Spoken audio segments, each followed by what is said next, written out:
希望师傅他无灾无难，还有别在外面给我惹事。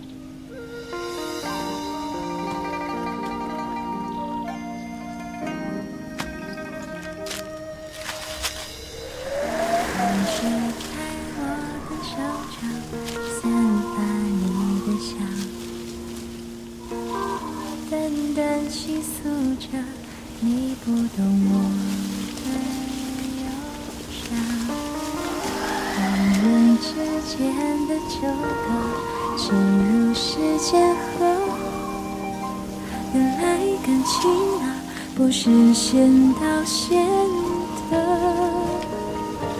能不能回到那条路，让一切停住，停在我心动之处，想听到你说心有了所属，拥有这一刻幸福，还是回到那条路，爱给你保护，就算注定会留下痛楚，谢谢你是我的礼物，峰回路转的幸福，上天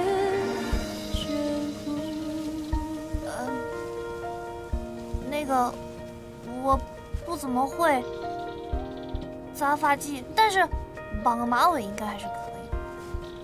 倒也不必，我倒觉得你这样挺好，不如以后都这样吧。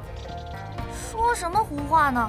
我这披头散发的样子，要是被学院的人看到了，还得了？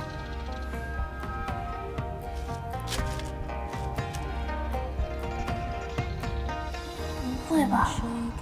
心悸？难道封印松动了？给我吧。什么给你？发呆啊，还能有什么？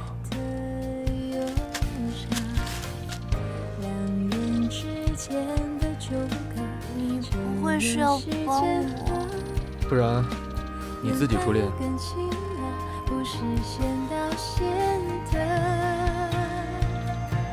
能不能回到那条路，让一切停住，停在我心动之处，想听到你说心有了所属，拥有这一刻幸福，还是回到原来有那么多次机会，我竟然都错过了。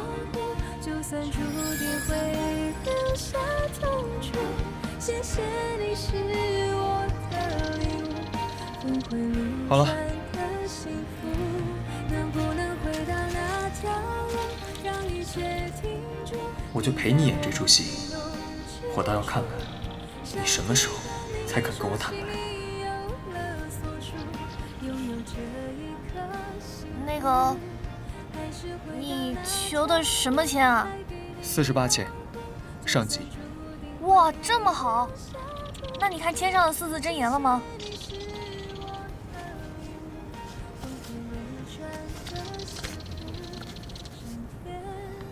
你呢？一叶障目。哎呀，这到底什么意思啊？我到现在找人都毫无头绪。结缘寺有请。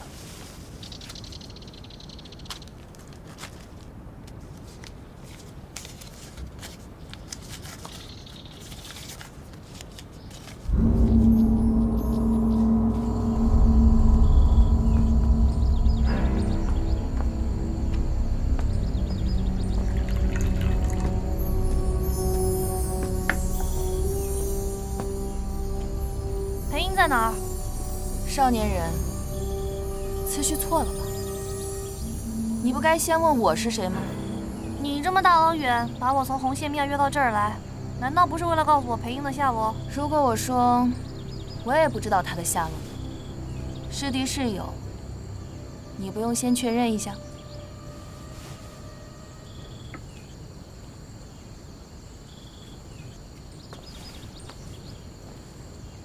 好。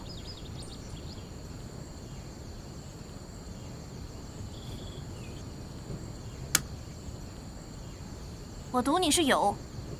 那现在你可以告诉我，你到底是谁？我是谁不重要，你只要记得，我养着你师傅就好。还有他欠下来的债，月下楼还有没有人还了？结缘司的人。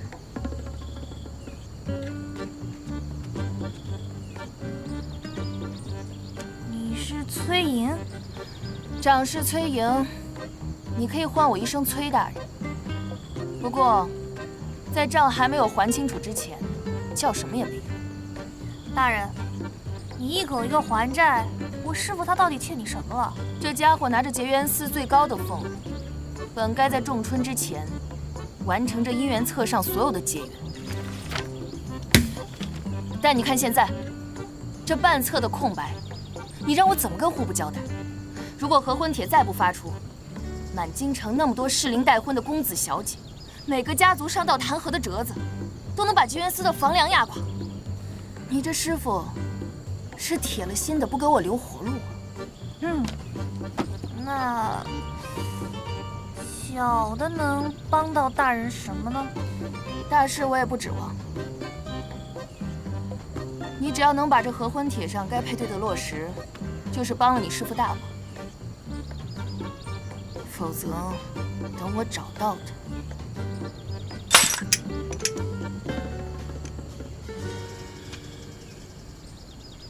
李年，他要成亲，新娘是他。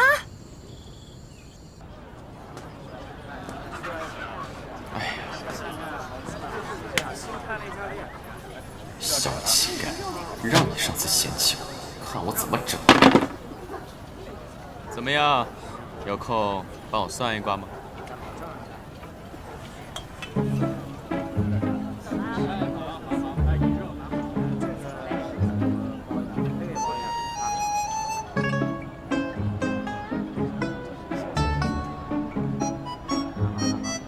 龙啊！哎，这真是我？你瞎呀！这个是蛟，不是龙。蛟虽龙属，脚不相同，且只有2爪。这辈子呢，不能像龙一样上天入地，只能呢在湖海里翻腾。这个就是他的命。命？谁规定的？就凭你这个脏兮兮的小乞丐？我说你这个人怎么这么有意思啊！逼人看相在先，知道后又在这里埋怨。要不是看你的谈话够大，我才懒得跟你浪费口舌呢。哎你！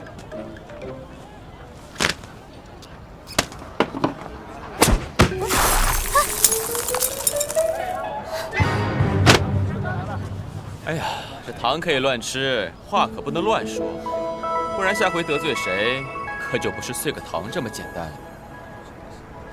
你回来，赔我的糖话。上钩了。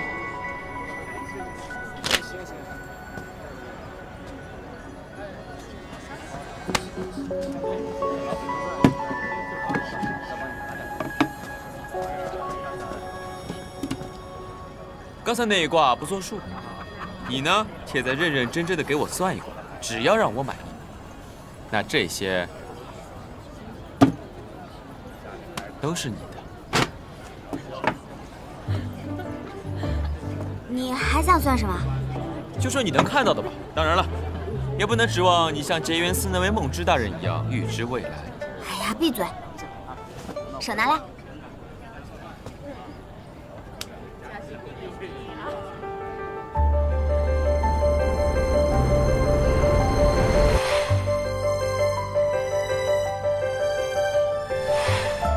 怎么样？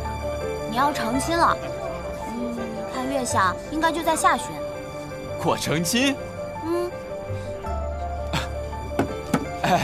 那敢问新娘是谁啊？不知道，白天感应太弱了，没看清新娘的脸。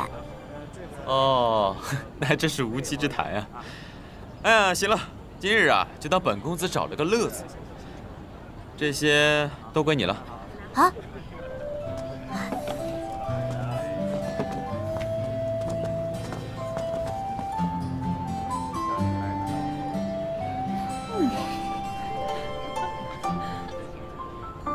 怎么会是他呀？合婚帖的前提难道不是两情相悦吗？这2个人完全不搭边啊！谁跟你说，结缘的第一要素是情投意合？不是情，那是合适，也就是俗称的门当户对。你师父大概没告诉你，因为结缘铃响而缔结的姻缘只是很小的一部分，由情而生的姻缘固然真切，但要想长久稳固，非得是家世背景、人品才貌的旗鼓相当，所以不是每段姻缘线都能够善始善终。当然，这也是你师父最厌恶的一点。我听不太懂。缔结善缘的前提就是断了其他的孽缘，所以你知道这张合婚帖要成立，须得从谁下手。总之，月下楼这单要是搞砸了，以后也别想再开张。那裴英呢？他会回来吗？你怎么还是不懂？月下楼就是裴英本身，人在楼在，人亡。别说了，这一单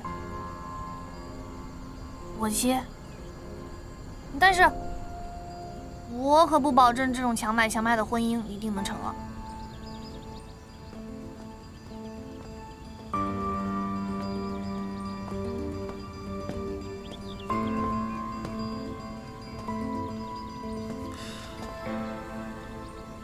那女人没为难你吧？能怎么为难？魏兄，你也太小瞧我了吧！不过还是没问到师傅的下落。昨晚我离开的时候就应该留个心眼儿。那倒不必。你师傅既然安心的让你离开，就说明他对日后的发展早有权衡。对方来者不善，你留下，反而会让他分心。你怎么知道这些？昨夜亥时左右，有人在红线庙外目击到数人攻击一名白衣男子。这是在红线庙边上捡到的，这不是中原武林的暗器，这说明你师傅很有可能是被旁门左道的人给盯上了。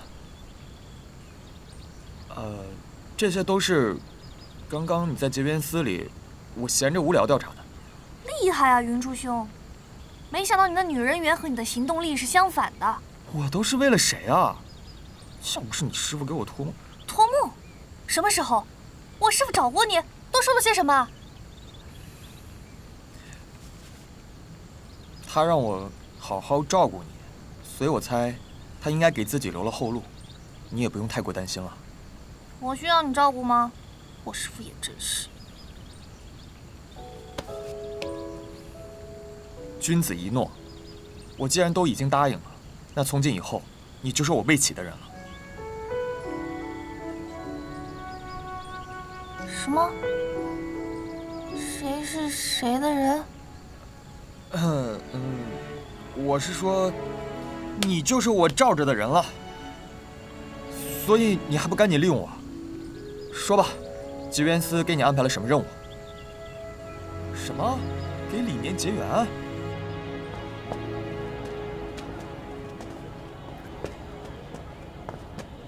梦之大人，梦之大人，他是不是睡着了？梦之大人，梦之大人，梦之大人！天哪，下了多少蒙汗药啊？谁这么缺德啊？哎呀，正所谓有仇报仇，有冤报冤，有匪君子，不亦乐乎啊！真不错。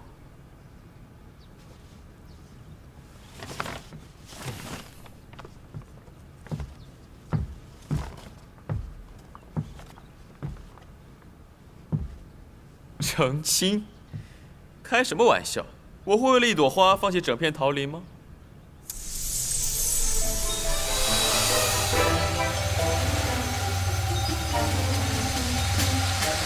哎，等！哎，等一下，我的桃花！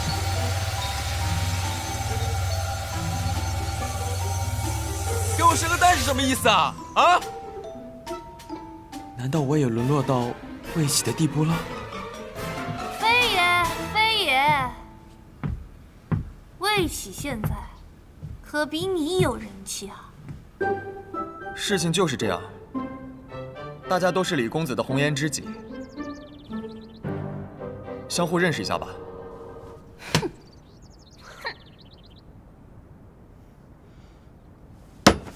好啊，我就知道你勾引他，他怎么会看上你这个丑八怪？眼睛瞎了吗他？闭嘴！你才闭嘴呢！此情你这帮不要脸的狐狸精！也真是万绿丛中一点红。你的那些桃花，现在都应该已经厮杀成尽了。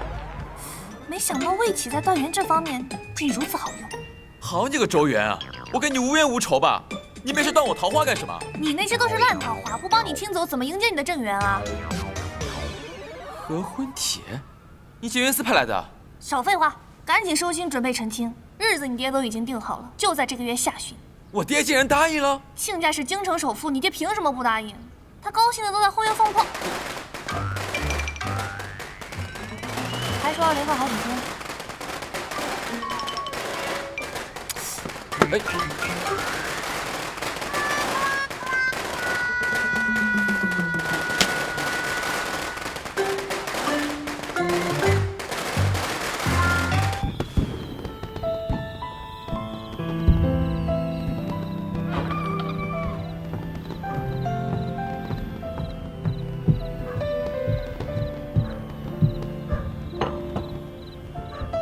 你说，这李家的烟花放了多少天了？快7日了吧？李家这些天筹备婚礼，府内也是不太平，听说出了好些怪事呢。是吗？李家的镇宅之宝星落剑，前些天莫名的像中了邪一样，半夜里鸣叫不已，还突然袭击主人。您说怪不怪？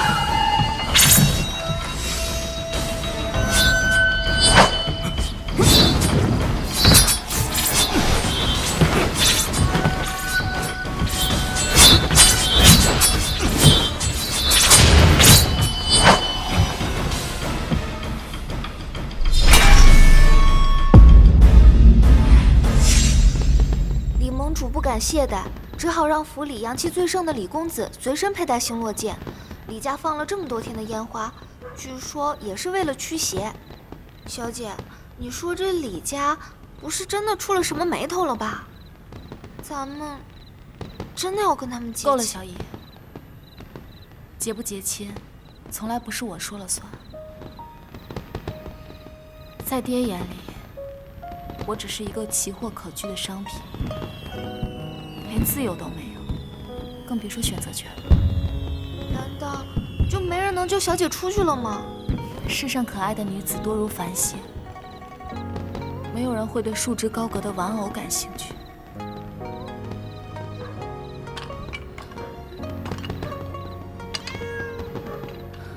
大概也只有猫赶来这儿了吧。你先下去吧。小姐，你好好休息。明早迎亲时，小乙再来给您梳妆。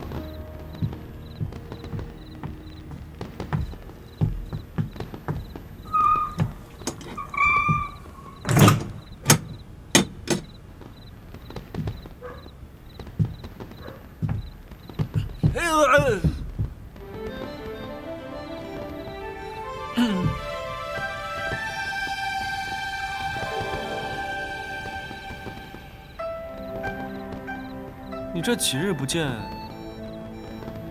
怎么变胖了呀？怎么了？哎，你干嘛？你怎么那么烦啊你？干嘛说我胖？为什么说我胖？知不知道？行，可以说女孩子胖，讨厌！不说就不要说话。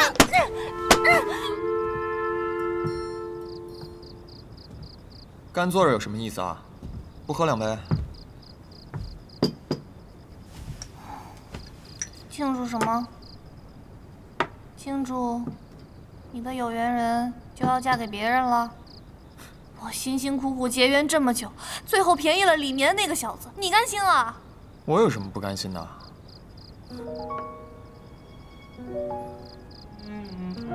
我也心有所属，不能耽误别人的姻缘吧？你在嘀咕什么？确实你也够惨。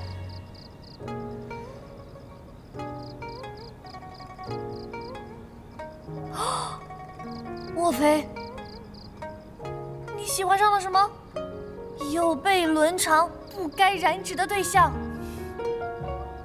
你猜？完了，难不成他喜欢上了林恩，可对方又要嫁人？难道我也无法脱身了？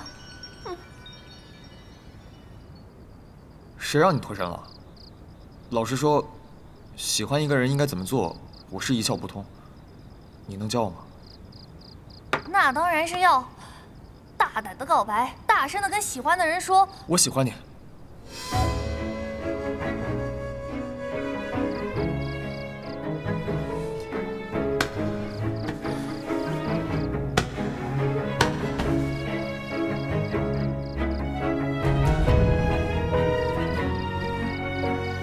我喜欢你。他应该是把我当做林烟了吧？哎，我明白了，你是在拿我练习。我，林初兄，咱们还是谈个正常的恋爱。林烟那事儿呢，你就不用操心了，一切都交给我好吗？你婚姻指环呢？婚姻指环。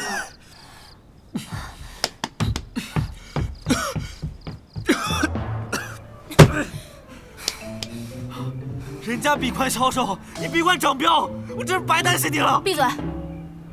你爬那么高的楼，就为了来跟我说这个啊？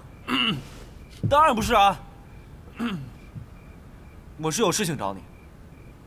我师傅不见了，希望可以用你的能力帮忙找。哦，原来你不知道啊。嗯。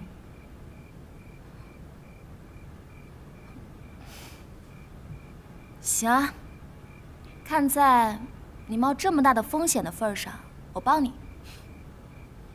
只是我没有见过你师傅，我怎么找他？简单，来。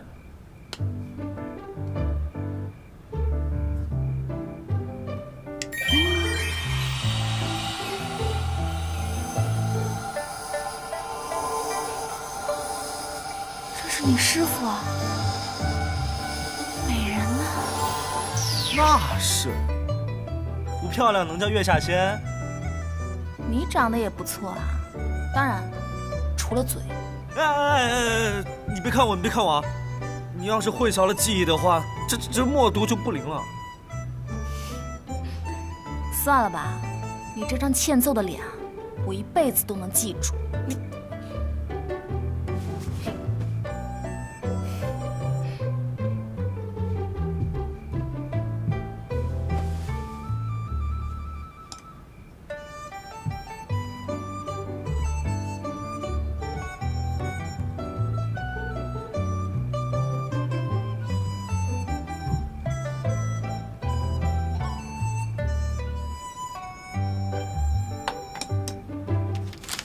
喏，丹肉饮酒，丹肉饮酒。你这个师傅也是个神人啊！成天吃喝玩乐，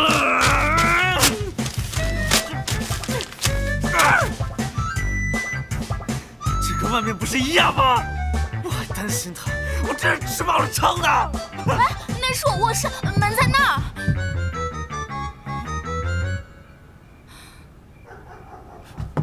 你要嫁人？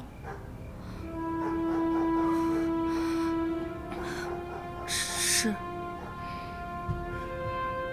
难道说你移情别恋，喜欢上了其他人？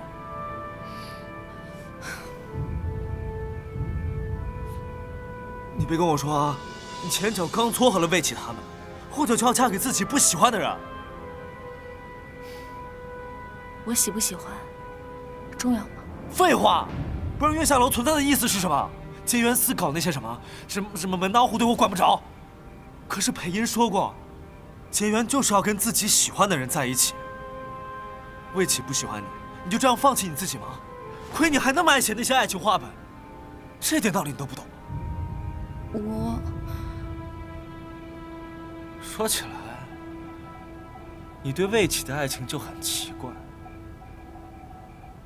就算平常忽视他，可是这根本也构不成理由啊。除非你还有什么事情瞒着我。我说清楚，你到底为什么不敢接近魏琪？我哎呀，过来！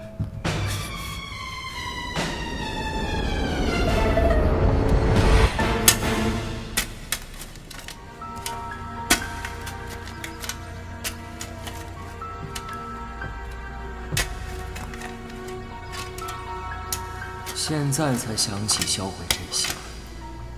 魏侯的儿子都回来了，求求你，就放过我吧！你让我绑的人也绑了，你要验证的事也验证了，就给我一条生路吧！啊！如果大家知道神机门威胁我，对现在的你有什么好处？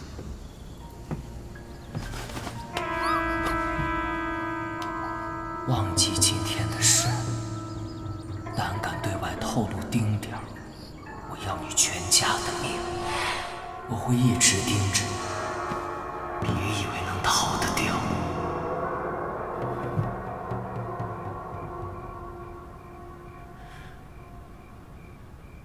原来，这就是你不敢接近魏琪的理由。是。还有那家伙也是，居然从那么早就开始威胁别人。还有你是不是傻？居然连那家伙的话你也信以为真？还有你爹也是，居然跟那家伙是一伙的，没想到他们的手都是那么长。宁兰，你在说什么？李岩，你听我的，不要成亲，也别听你爹的，他不值得。可是没有可是，你看看这个阁楼，哪有父亲会这么对女儿的？你早日摆脱他，你的人生才可以完全获得自由。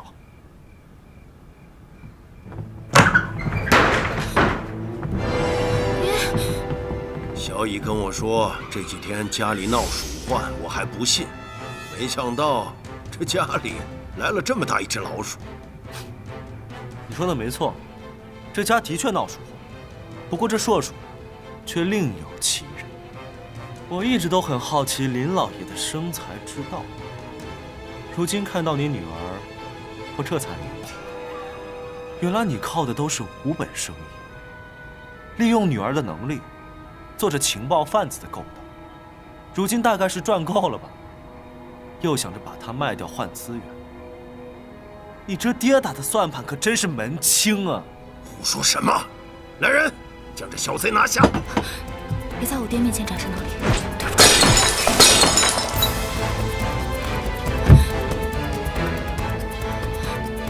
爹，刚刚这小贼突然进我房间，说了一堆有的没的话，让女儿好害怕。别怕别怕，爹这不来了吗？来人啊，将他押往戒律司。是。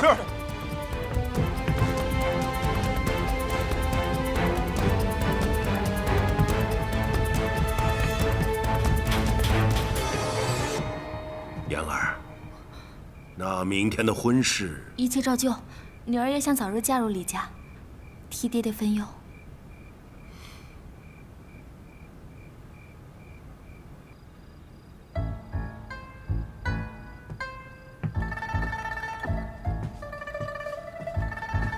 公子夜深了，明日是您大喜的日子。知道了，就不能让我跟往事道个别吗？好歹曾经也是拥有过整片桃林的男人。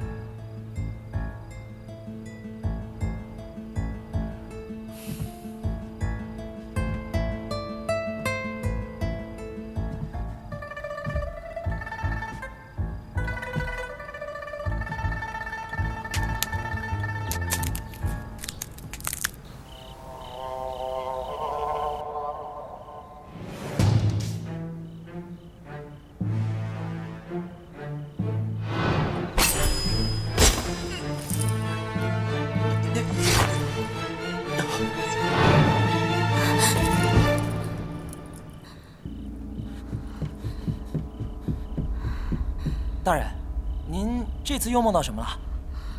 成亲？那是喜事儿啊！杀人？啊？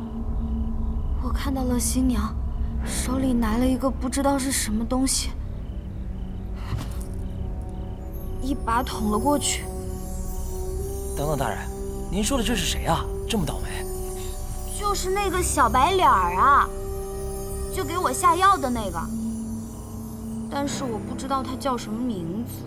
哦，需要禀报给崔长是吗？你快去打听打听，最近几天有哪家要成亲。是。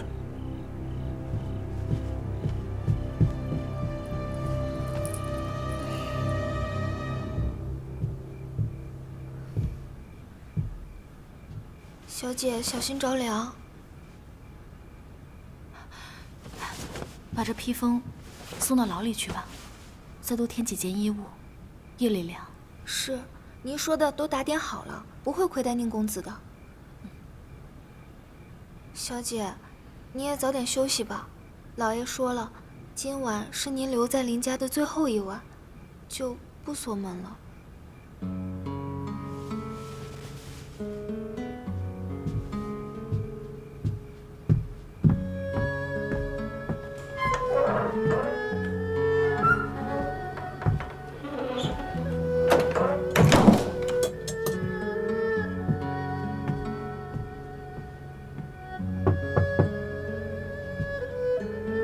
又忘了什么？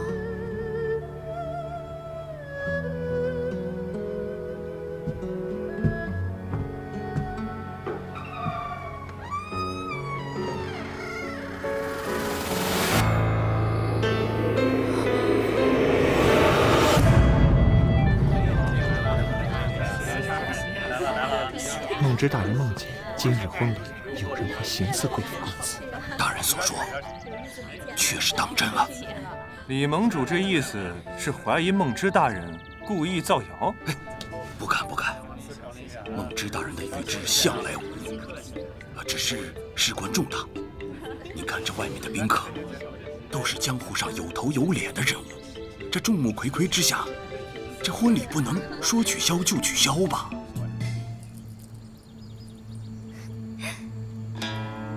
小姐真是天生丽质，这嫁衣一穿上，整个京城都找不出更好看的新娘了。啊！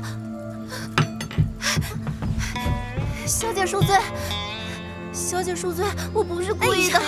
死丫头，小姐千金之躯，你下这么重的手，看老爷不扒掉你的皮！小姐，小姐你没事吧？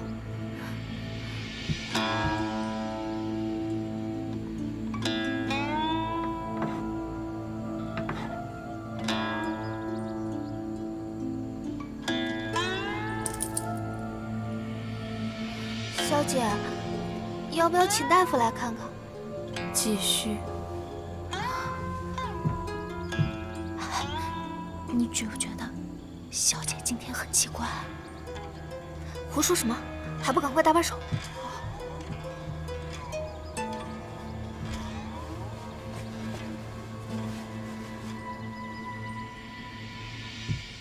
哎呀，这李家与林家今天是有喜事啊！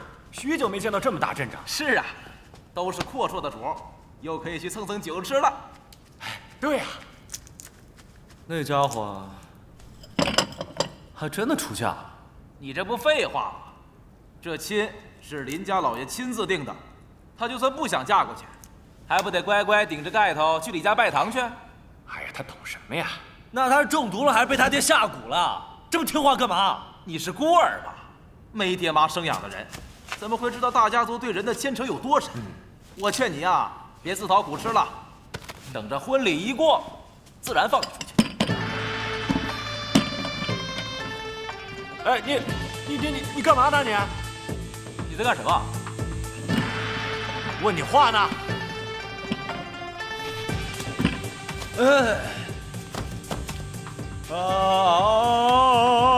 测试测试。测试什么？我是看我一口气能说几个字。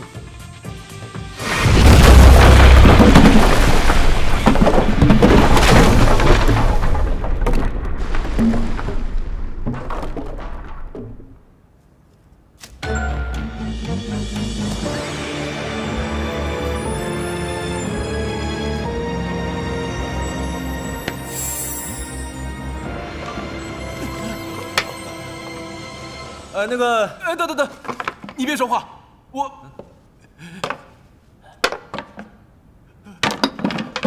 我自己来。哎，我是想问一下，这李家怎么走？带人，将李家上下仔仔细细盘查一遍。是。哎，林家的花轿可曾入府？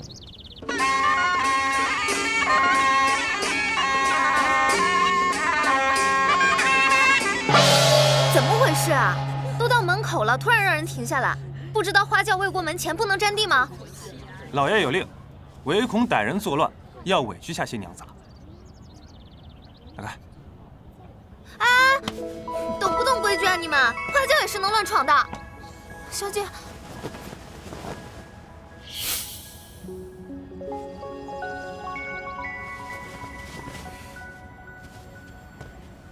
是我们唐突了。吉时已到，启新娘入府。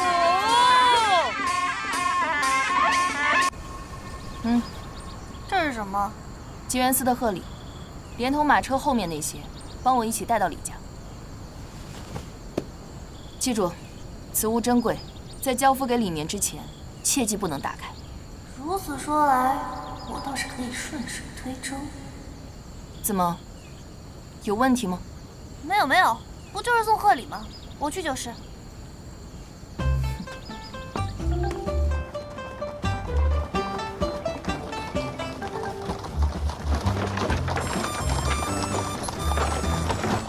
李家快放了没？不清楚。魏兄，你要是宿醉实在难受，我可以让车先拐到侯府。不用，就这样挨着就行。我倒是无所谓了，主要是万一一会我晕倒了，我又不能不管，那耽误事了，崔长是得杀了我。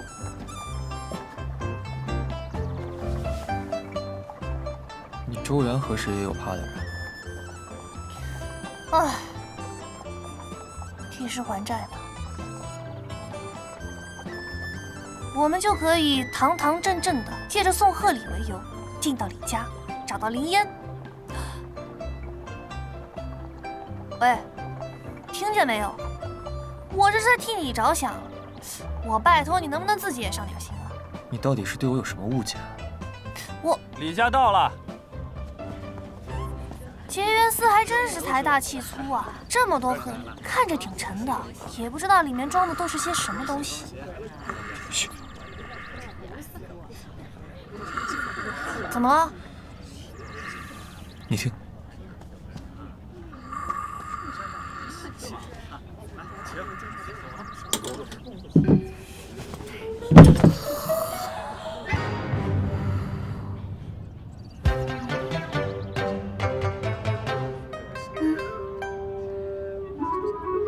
到李家了。你给我起来！箱子里又窄又闷，也亏你能睡得着。这个你不用担心，我会闭气，而且我这个人不挑，在哪儿都能睡着。我是在担心你吗？我是在骂你。你是不是属老鼠的？往哪儿钻不好，非得钻人家贺礼箱里。你让我怎么跟人交差啊？我这个人什么都不往心里去，你骂我，纯粹是气你自己。你，哎，冷静，冷静。这儿就是李家吗？那看样子是时候去见证一下我的梦境了。什么梦境？什么见证？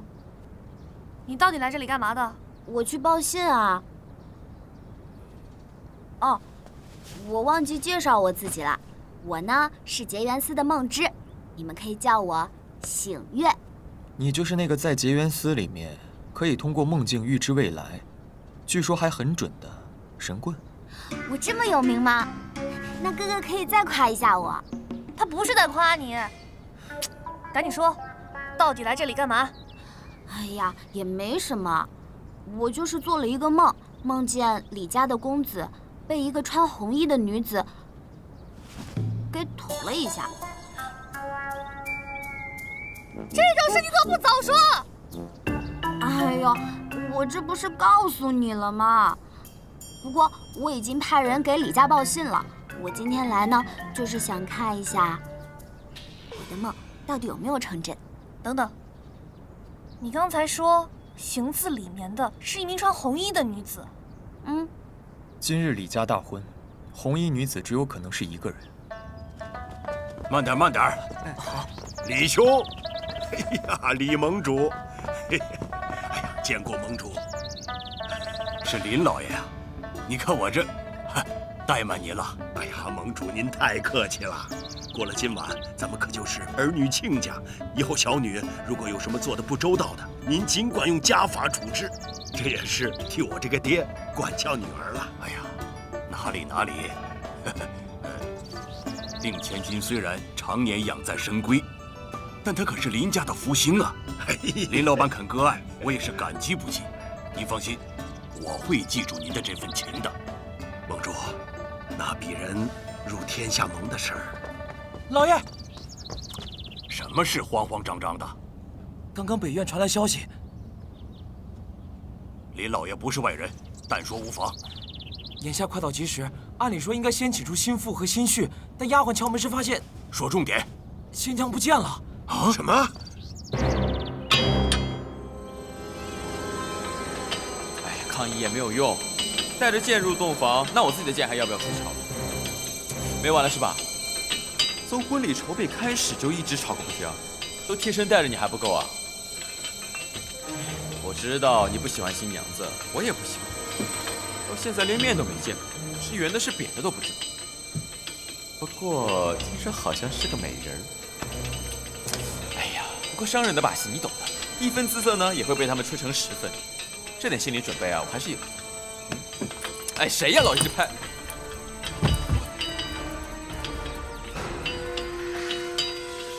是妖精？神仙？还是说是我未来的娘子啊？喂，你太过分了啊！我爹都没有打过我，刚进门就想让我管教你是不是？父为其刚，懂不懂啊你？喂，我跟你说话呢。喂，你，哎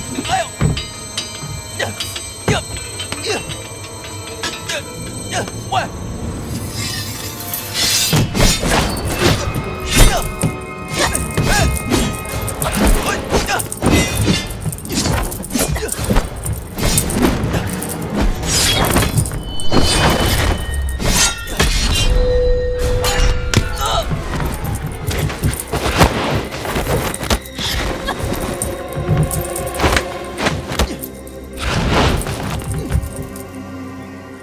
你不是林小姐，说哪里来的妖媚啊？成亲之日敢诱惑本少爷？不过既然你附在我未来娘子的身上，亲一下应该也不算偷腥吧？那我就……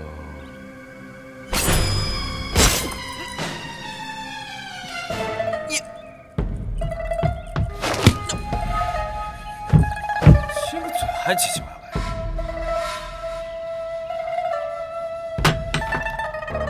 你就算不想嫁给他，你也不必下此狠手吧？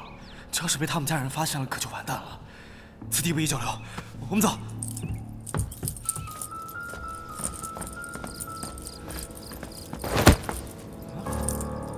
快走啊！带我走，就凭你。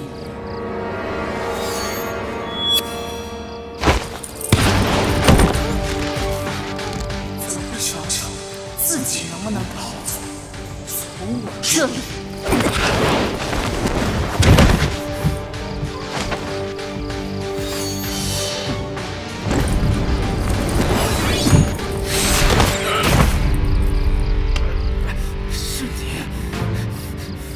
快给我离开他，混蛋！从神之门逃出的叛徒，当初你从我身边逃开的时候，可曾想过会有今天？今天算我倒霉，被你逮到了。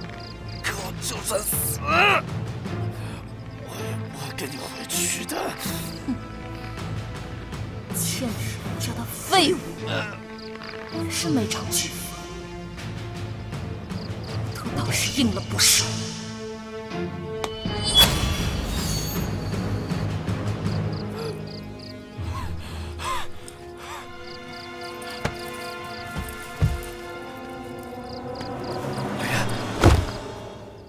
师兄，你什么时候变得这么好说话了？让你去死你就去死，那还不如把命给我。你突然出现干嘛？是过来看我笑话吗？他是来救人的。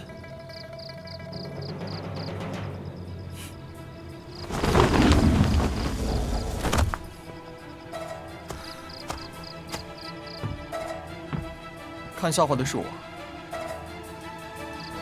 居然有人断了我的傀儡线，难道裴英他终于出现了？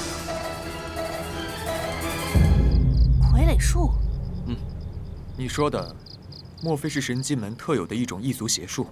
你怎么知道？藏书阁有书记载，此术为神机门掌门所有，可以用细如发丝却无法用肉眼辨别的丝线控制人的一举一动。一旦中了此术，就只能任其摆布。等等，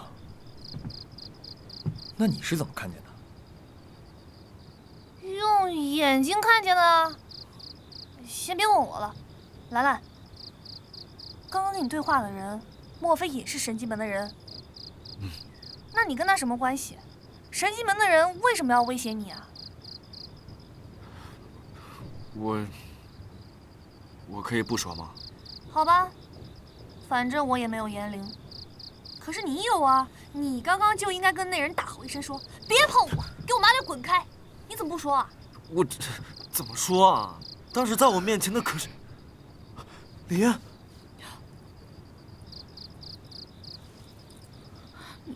宁了。你怎么样？没事吧？啊？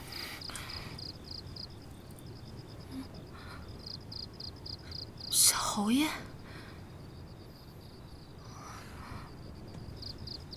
我怎么会在这里啊？你忘了，今天是你的婚礼。你看我干嘛？救你的人是魏启。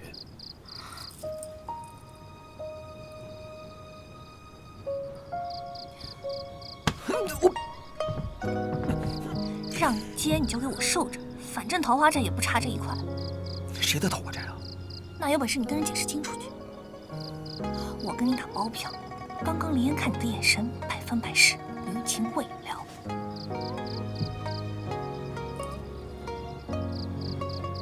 好，我自己的债我自己了断，但是我有个要求。什么？从今往后，不许再帮我结缘。我的感情由我自己做主。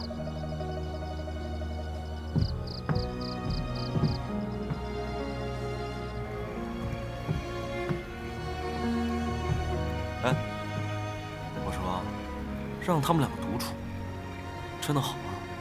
有什么不好的？有些话迟早是要说的。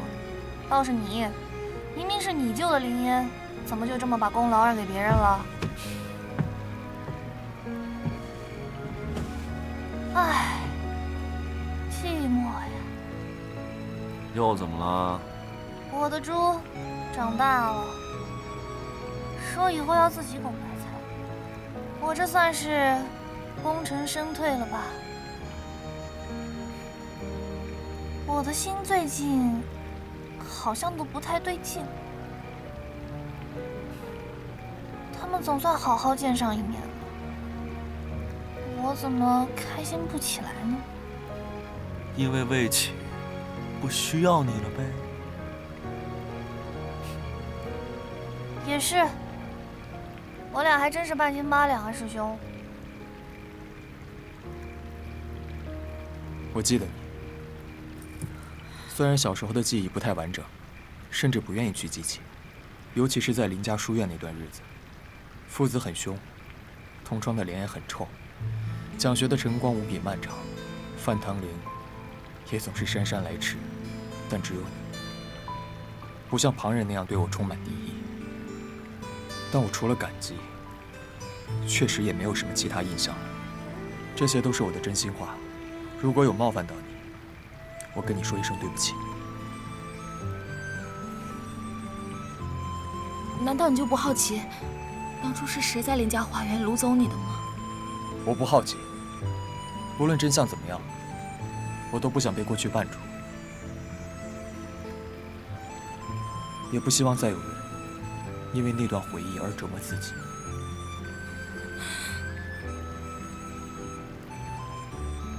小侯爷说的都是真心话。也不尽然，其实我有件事情很好奇。林小姐对李明是真心仰慕。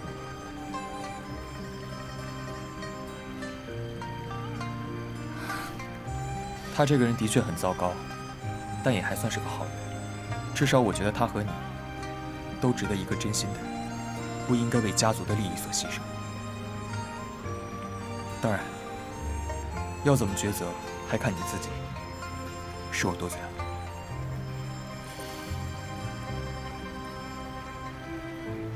多谢。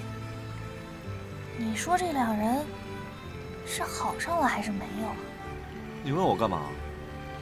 我对这些不感兴趣，我只在乎林烟什么时候才可以把心中的结给放下。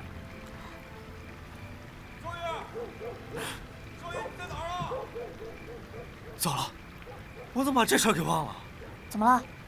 里面那家伙还在藏剑阁里面昏迷不醒呢。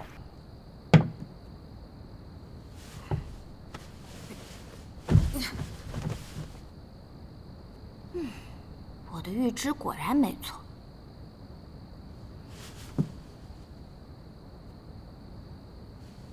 不过这家伙也是命大，竟然没死。算了，人我就不管了。东西送到，我就先开溜了。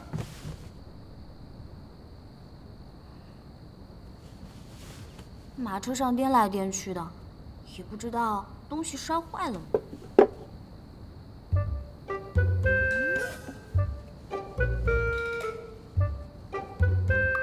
不就是一根绳子吗？有什么好嘱咐的？还不让人打开。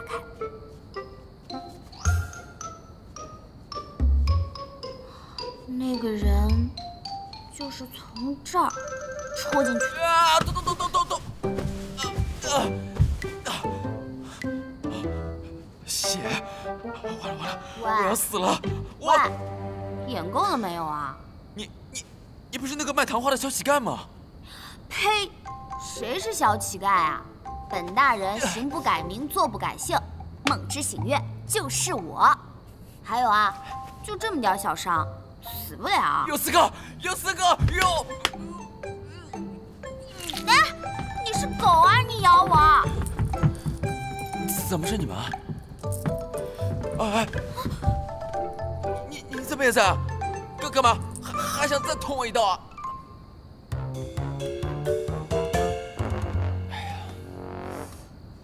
不就是被捅了一下吗？有这么疼吗？捅的又不是你，现在我完美的身体上留下疤痕了，这笔账怎么算啊？对不起啊，李公子，伤了你我万分抱歉，但我真的不是故意的。废话，你要是故意的，本公子非得怎么样？要算账就找神机门算去，他被傀儡术控制了，也算受害者。哎，等等，神机门？你说的那个是活跃在南诏的异族门派吗？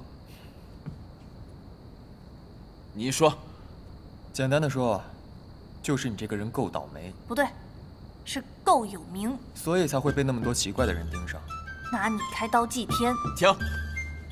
你们在这唱什么双簧呀？也就是说，那些人现在很有可能就藏在这里，然后等着伺机行动，给我一击必杀。还有他，一会儿拜堂的时候再失控怎么办？那个他应该是不会再跟你拜堂了。什么意思啊？对不起啊，李公子，我不能嫁给你。林小姐，你在跟我开什么玩笑啊？你知不知道外面宾客里面现在坐了多少江湖上的头面人物啊？现在集市马上就要到了，你跟我说不嫁了，别说我爹了，你爹会不会答应啊？悔婚的原因，我定会与令尊以及家父陈情，所有责罚，我愿一己承担。你怎么承担啊？干脆这样，这儿，你再给我捅一刀啊，让我死这算了，我省得去外面丢人现眼。不就是找个一起拜堂的吗？这不都是人吗？你，还有你，哪个不能上啊？你瞎指什么？我男的。呸！盖上盖头，谁认识谁啊？对呀，反正都是假的，我们就找个替身，出去走个场面。等拜完堂了，就让他走人，就说是新娘突发疾病，事后再去结缘司和离。反正你也是出了名的风流，大家不会对你的始乱终弃有异议的，哎，你对吧？那审计门再来找麻烦怎么办？外面那么多高手，他们应该不会在拜堂时现身。你只需要走完全程，我来帮你吸引审计门的注意。哎，魏琪啊，你今天倒是对我……你想多了，我这是顾全大局。况且你这个身体，应该也坚持不到洞房了吧？好了，现在呢就是人选的问题了。那么拜堂这事儿，就我吧。不行。为什么？我又不是第一。啊？嗯？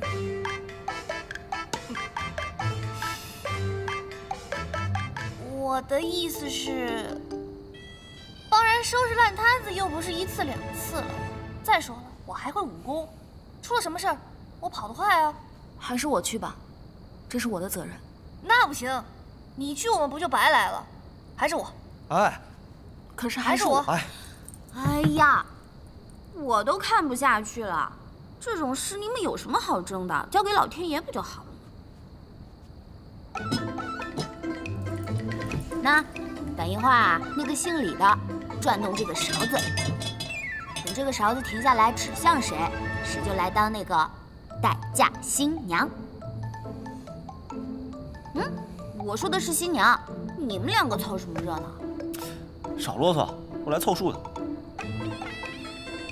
你们也不用看我，我是来减少某人中招的机会。这么多人跟我抢着拜堂啊，这就是后宫的快乐吗？你还愣着干嘛？赶快过来啊！哦。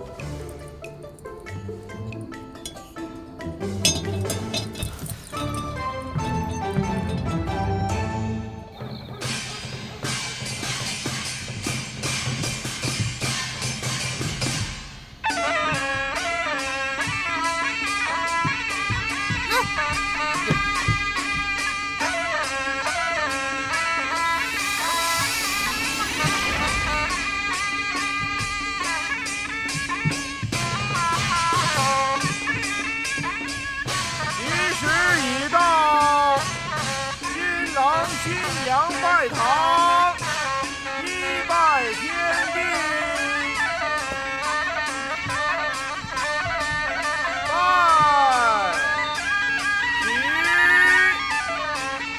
二拜高堂，拜喜，夫妻对拜。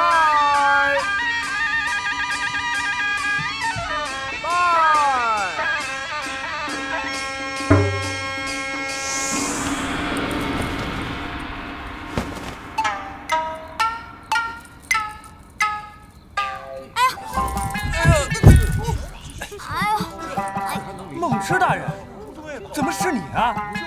这不是那个有预知能力的孟芝大人吗？林家小姐呢？你蠢事！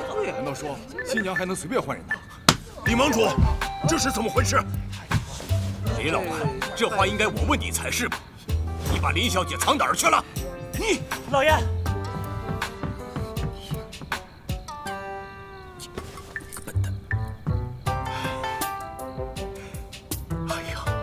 李盟主，林某家中出了大事，林某实在不能奉陪了。改日再带小女前来登门。哎，林老板，林老板，林老板，哎，这是什么枪？哎，那条红绳，莫非就是传说中的结缘扣？什么是结缘扣啊？这结缘扣啊，不锁无缘之人，要解开，只有等夫妻礼成。看来这两人的确是钦定之人呐。没错，的确如此啊。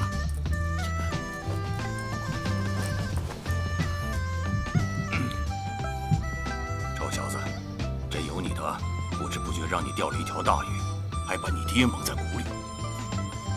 啊，诸位，实在抱歉啊，刚刚发生了一点小意外，不过并无大碍，继续。夫妻对拜，拜。这下好了，这一条闪闪的马掌让你手贱。怪我了，这个是用来套你的。贪上你这个便宜的媳妇。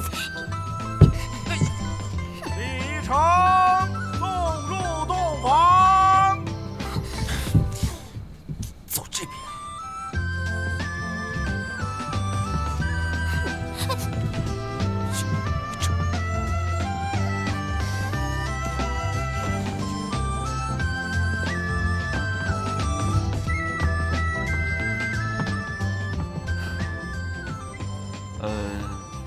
那啥，这次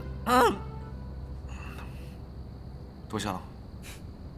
你也会说谢字啊？这少啰嗦，老子的谢可不是每个人都能受得起的。要不是看在你帮林那么大忙的份上，我才懒得和你搭伙。总之，送你一句话。好，洗耳恭听。你将拨开云雾，你心里的人就要来见你了。什么意思？言尽于此啊，自己好好想想。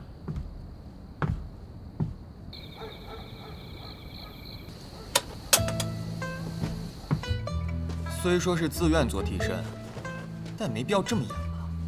里面这个混蛋。里面抽中了醒月在外面拜堂，我们两队里应外合嘛。哎呀，谁弄的衣服这么紧啊？说的你很有经验一样。呸！没当过猪还没看过猪跑吗？又不是第一次成亲，新娘小二不知道吗？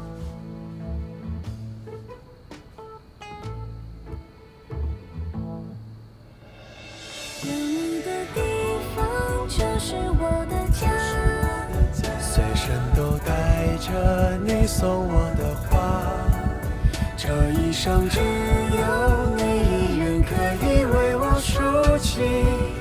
不小心散乱的头发。干嘛？没看过我穿女装啊？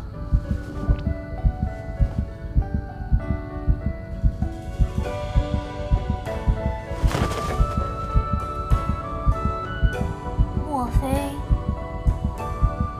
你想起什么了？你认真说的话还在我耳边，是这世上最动情的誓言。所有你的心愿，无论多危险，我会陪你到永远。晴天遇见他是姻缘，怎么就突然红了脸？原来是你，回头一瞬间，微笑着看了我一眼。有你的地方就是我的家，随身都带着你送我的花，这一生只有你一人可以为我抒情。怎么，被本上的美貌给震惊到说不出话了？有你的地方就是我的家，随身都带着你送我的花，就算真的要我失去所有也不害怕。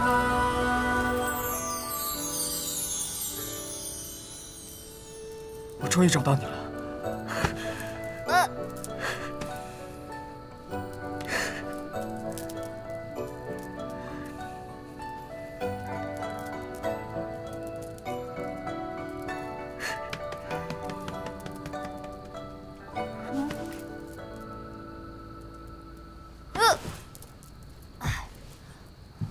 你喝酒酒了？不对呀，还没喝呢。没有，我只是什么？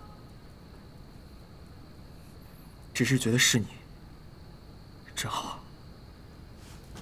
虽然我听不懂你在说什么，不过这就是个替身游戏罢了，值得你这么开心？当然开心了。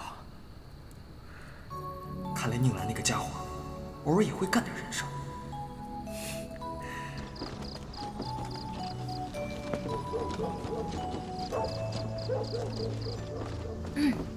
宁兰，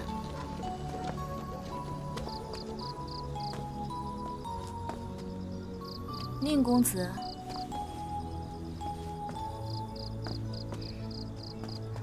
宁大官人，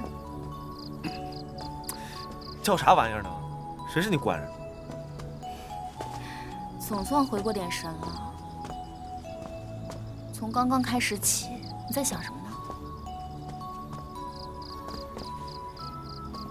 如果有让你想到不好的事情，我跟你道歉。你还记不记得当时被下傀儡术时的情形？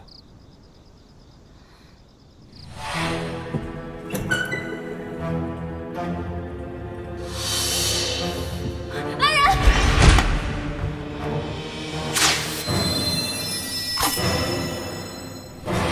就记得当时脖子一阵疼，好像是有什么东西。这是什么？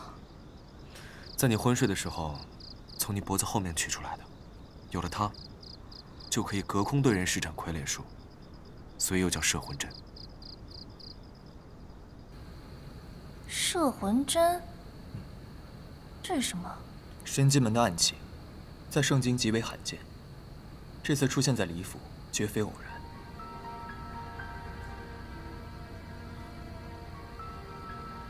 这一枚是我在红线庙外捡到的，林烟那儿还有一枚，是插在他后颈上。那这么说，操控林烟的人和我师父的失踪有关喽？这神机门到底什么来路啊？是一个像暗部一样的组织，在江湖上没有人知道他们的确切位置，也没有人知道他们到底有多少人，只知道他们一旦出现，江湖就免不了一场风波。只不过他们已经沉寂了很久，这次挑李家下手，肯定别有用意。那个人一旦出手，就不会停。尤其是当傀儡术当面被破，他一定不会善罢甘休。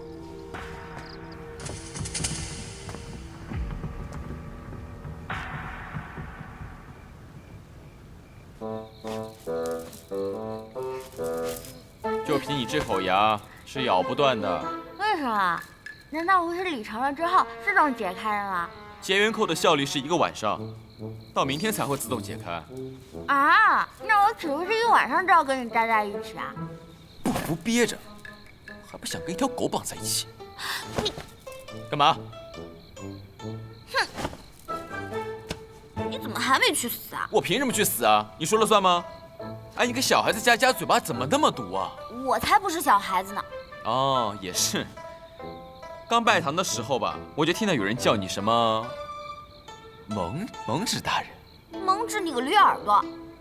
做梦的梦，知道的知。有梦之能力的那可是天之娇女，就你这个小鸡仔还想梦之？那我岂不是老天爷上门女婿了？你想得美啊！我就是过来看看你被人捅了之后到底是死是活。我愿意帮你啊，你应该懂得感恩戴德才对。你，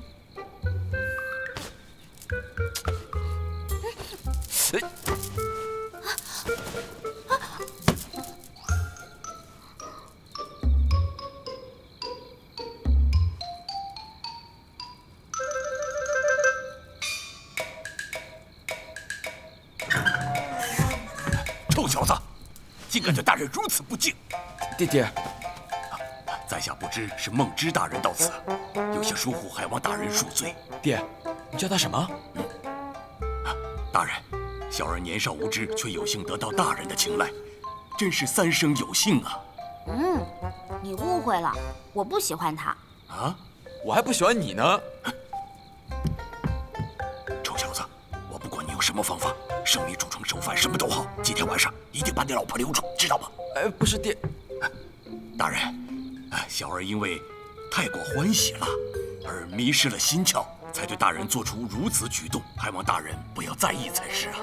他的确有点人品欠奉，得好好调教才是啊。哎，你，是，在下一定好好调教。大人，您看这天色也不早了，不如您和小儿就先休息如何呀？也是，反正这结缘扣明天就消失，到时候再走也是一样。好吧，既然如此，在这儿多待一晚也无妨。哎呀，如此甚好啊！我这就派人上传通报，我李家有幸娶到梦之大人，实乃家门大幸也。爹，儿啊，你可要争气，不要让爹失望啊！爹，我这是被……哎呀，结缘扣扣住的2个人，那就是命定之情，我们李家真是有福气啊！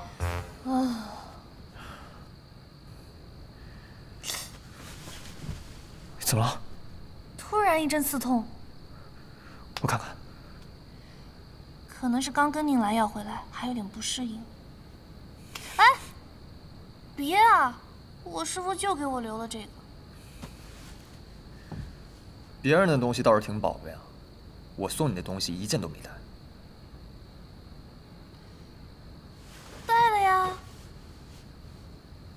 你不是把自己送给我了吗？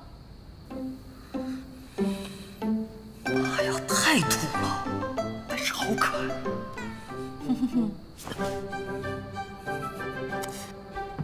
既然你都这么说了，那我就勉强和你。哎，这是合卺酒，哪有你这么喝的呀？哎呀，没事。什么酒啊？这酒还有点上头啊。魏姐，我跟你说啊，我怎么说我也成过2次亲了，我没在怕的。其实吧，我被送进去的时候，我也是稀里糊涂的，对方呢好像也不太清醒。然后呢？然后，我就……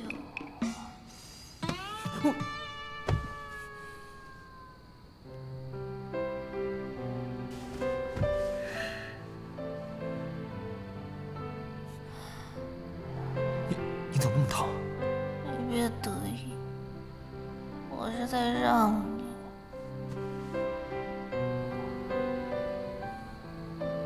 喝那么一点就醉了？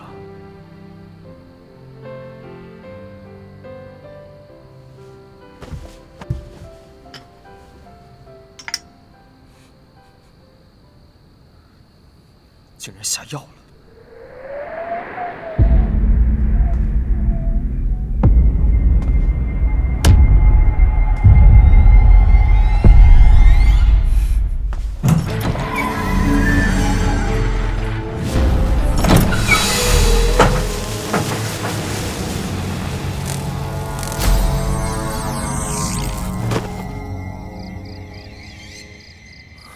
障眼法，哼，是幻境术。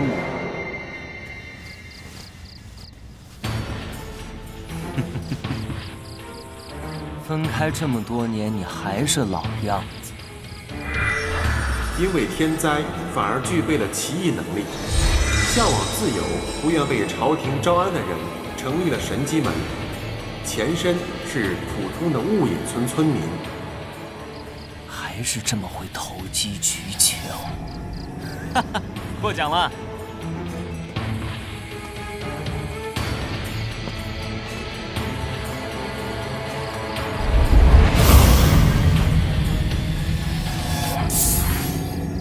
不是在夸你。我当然知道。上次被你逃掉，没想到你躲在这里。不愧是结缘司的走狗啊！婚礼被搅成这样才出来，倒是很符合你一怂到底的作风。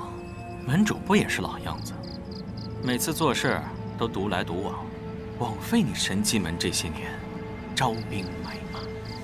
人多有什么用？防不住那些漏网之鱼。哦，你这次来的目的是为了小兰兰啊？就她，不过是我的意外收获罢了。我的目的从头到尾只有一个，就是你裴音。这么有把握？你问过我吗？你去问阎王爷吧。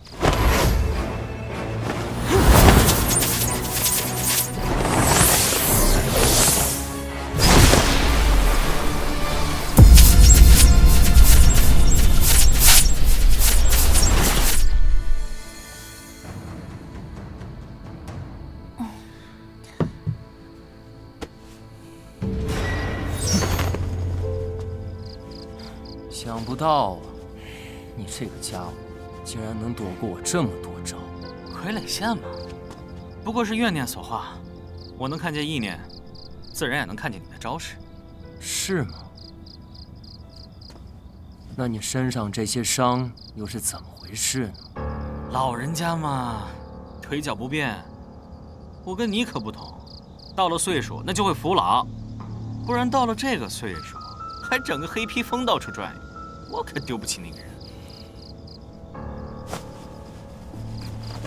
我看你还是闭嘴受死吧。哎，我死了，你也走不出这儿啊！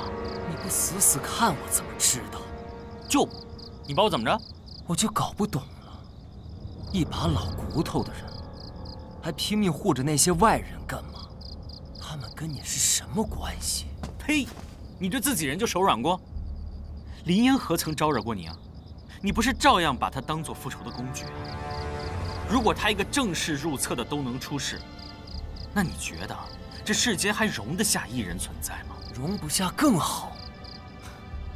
这硬碰硬起来，还指不定谁会输。我看你是找死。我当然会死了，可你也活不长吧？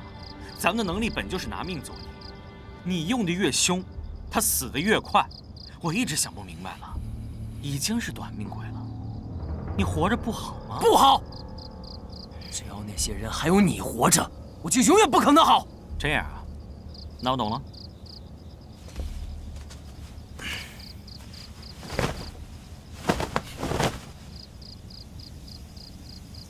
雾隐石，不错嘛，还记得。不过嘛，这雾隐石现在吸收了炎灵的能力，我喜欢把它叫做说了就不能后悔，否则死无葬身之地，下辈子孤独终老，天打雷劈石。来，念念看。我念你个大头鬼！哎，你才孤独终老。我只示范一遍啊，看好了。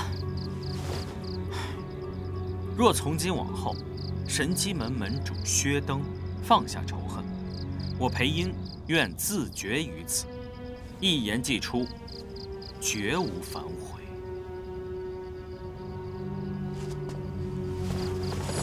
怎么样？我命都给你了，敢拿吗？要么就一起死在这儿，要么拿了我的命走人。怎么看都很好选吧？我神机门薛登，不要发誓，我要阴眼。怎么样？我命都给你了，敢拿吗？要么就一起死在这儿，要么拿了我的命走人。怎么看都很好选吧？我神机门薛登，不要发誓，我要阴眼。发生事？朱远，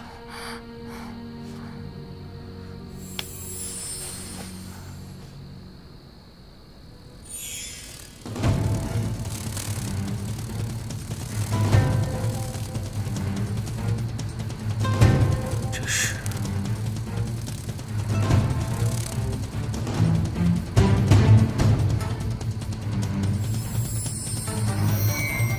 这蜻蜓是在干什么？哎，怎么不说了？需要给你点提示吗？要你的狗命干嘛？我要的是你告诉我雾隐之祸的真相。为什么我们们全族一日之间全没了。说呀，为什么背叛我们？抱歉，我记得什么？我的记忆早就给我们取走了。什么自绝于此？我简直太便宜你了！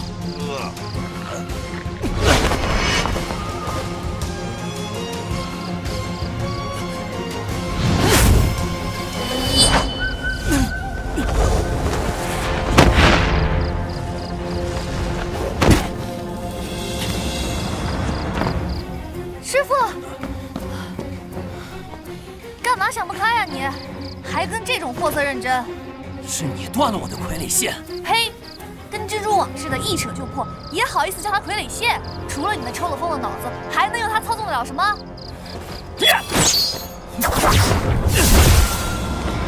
这里不止2个人，但死的只有你一个。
这样的能力，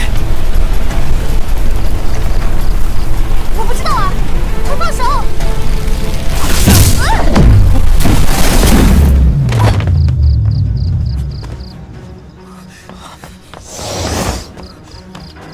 阿元，阿元，你没事吧？阿元，你别吓我啊，阿元，阿元。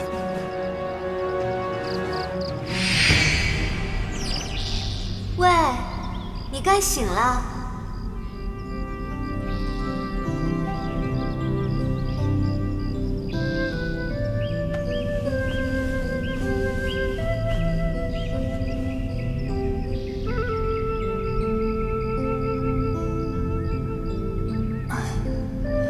我怎么会在这儿？这是哪儿？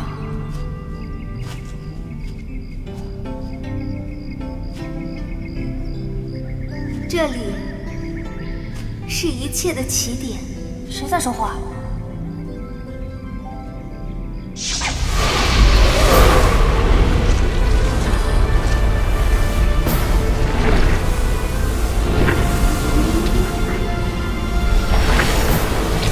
快逃！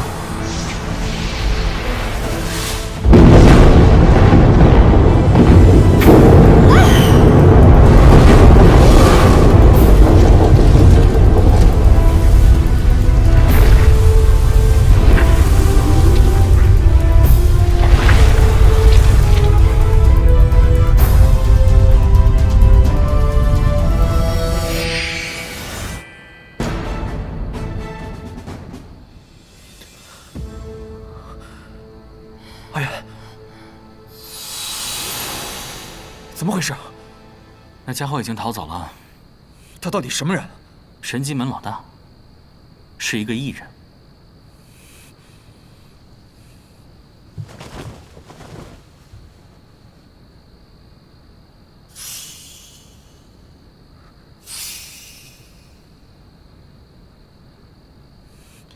没事，只是精神力消耗太多，身体还不太适应。睡几日便会醒来。别想糊弄过去。你还没有回答我的问题。世子不早就猜到了？我知道他是神机门的人，但没想到你们有那么深的牵扯。我一向对艺人没有什么意见，但是你触碰到我底线了。这些跟阿元有什么关系？说，你到底在观察着什么？你到底又在筹谋着什么？你到底还想用多少人做棋子？看来世子眼中不是只有我们阿元呢。闭嘴！不想死就老实回答我的问题。那如果我想死？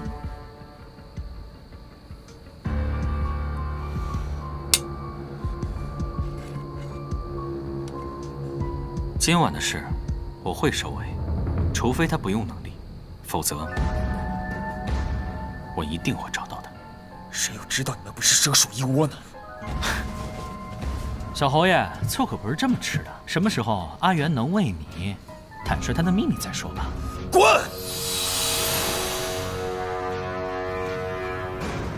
所以颜灵并非无解。跟被施术者的意志有关，当然，也和时间有关。这时间越长的话，效力就越弱。像是一些早期的颜灵，一句话就足够点醒。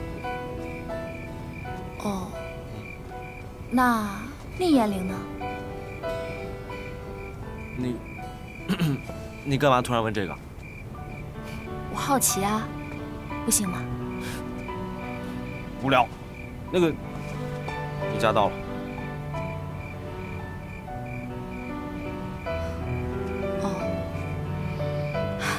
没想到这么快啊！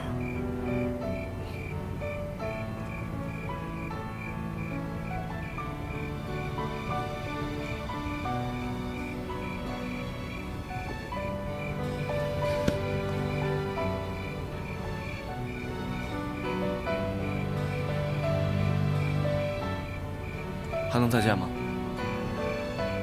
送君千里，终须一别。有些事，我只有自己去面对。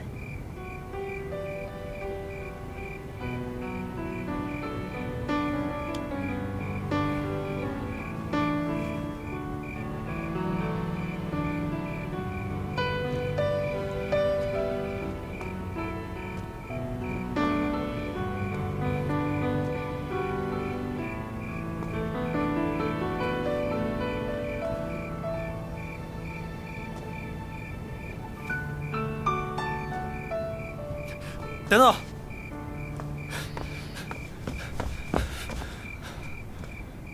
你是回去领罚的吧？当众悔婚，别说结缘司了，就连你爹都不会放过你的。我已经决定了。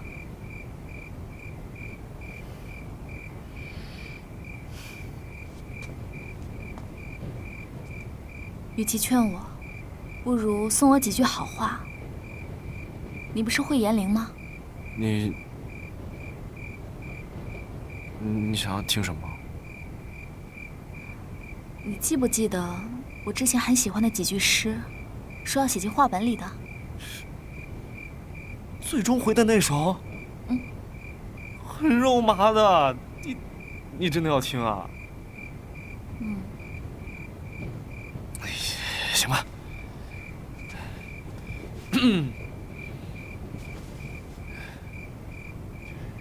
一愿是清贫，二愿身强健，三愿临老头，数与今相见。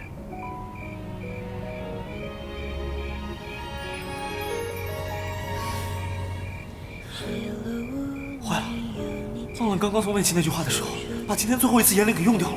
哎呀，那啥，就一首破诗而已，我看也不用念了吧。我倒不如给你讲个心想事成。宁兰，干嘛？可能会有点痛，你忍着点。啊？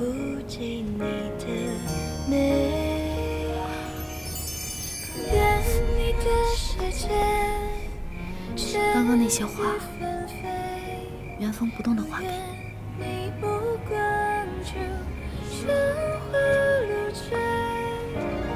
喂，这算什么啊？鉴别礼。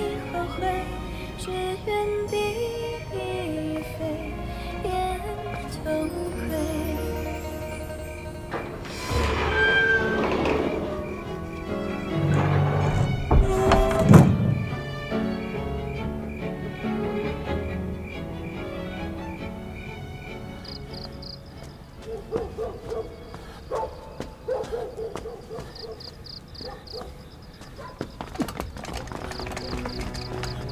这边。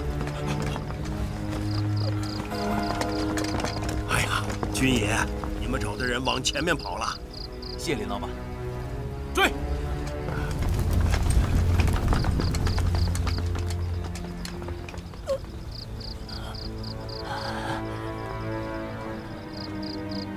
学登，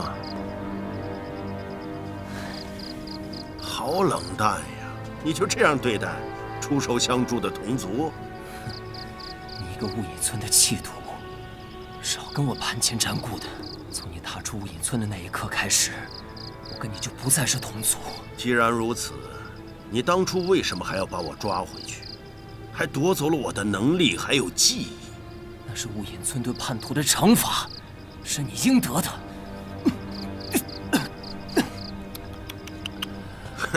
瞧你现在混的这副德行，和街边的一条狗有什么区别？雾隐村早已灰飞烟灭了，是时候放下往前看了。你什么意思？学德，你是个有能力的人，与其带着手下那些混混小打小闹，还不如跟着我林鹏。我看在同族的份上，保证不会亏待你的。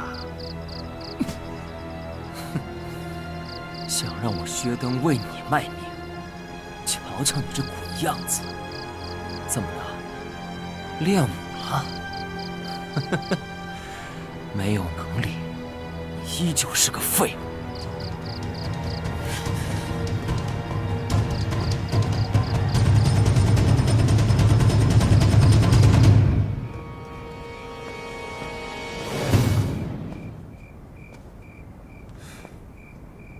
出来吧。我记得我好像说过，在府外可以不用跟着我。是，可属下听说来客里混入了神机门的人。那又怎么样啊？小侯爷息怒，属下也是担心您和夫人的安全。夫人？哦，属下一时口误。没事，可以多喊几声，这称呼我喜欢。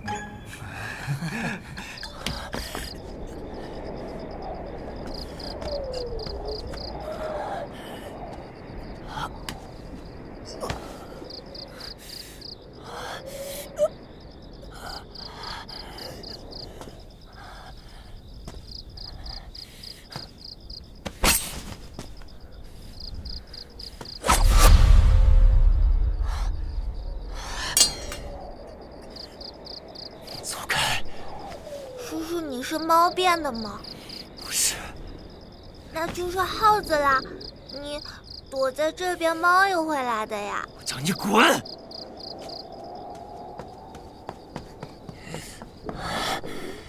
这没有不吃东西也能活着的能力吗？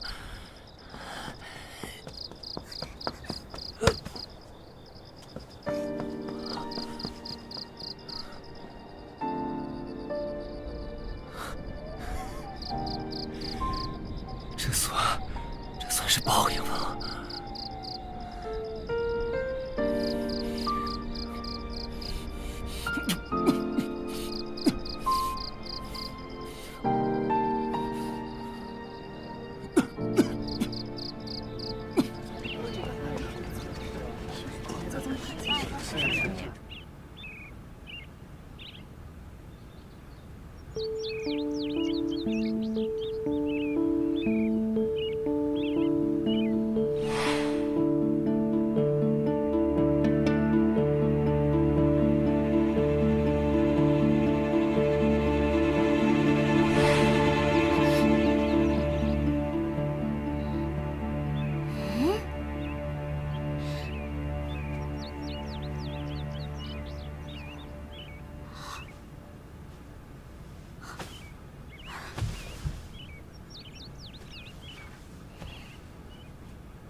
怎么还在这儿？我是你媳妇儿啊，我为什么不能在？我可没这个媳妇儿啊！少在这自说自话。唉，别挣扎了，认命吧。认哪门子命啊？你疯了吧你？说什么呢？哼，我可是结缘司的梦之大人，我预知的事一定会应验，你早晚都得从了我。虽然我也不是很想要。哎，好像搞得我很想要一样啊！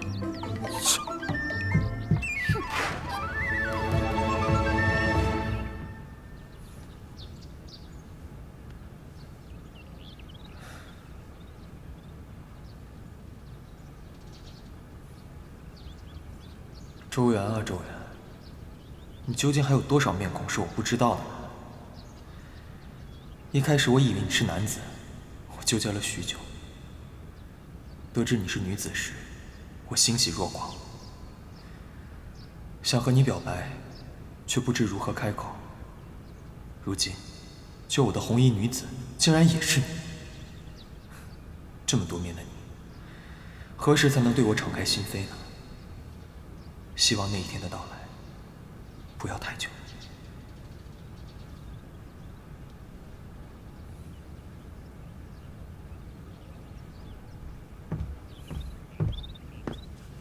世子，结缘司长事崔莹有要事求见。该来的还是会来吗？让他进来吗？不行，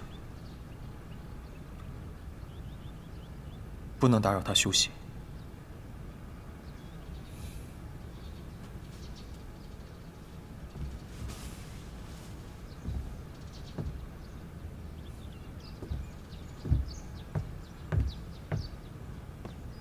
带我去见他。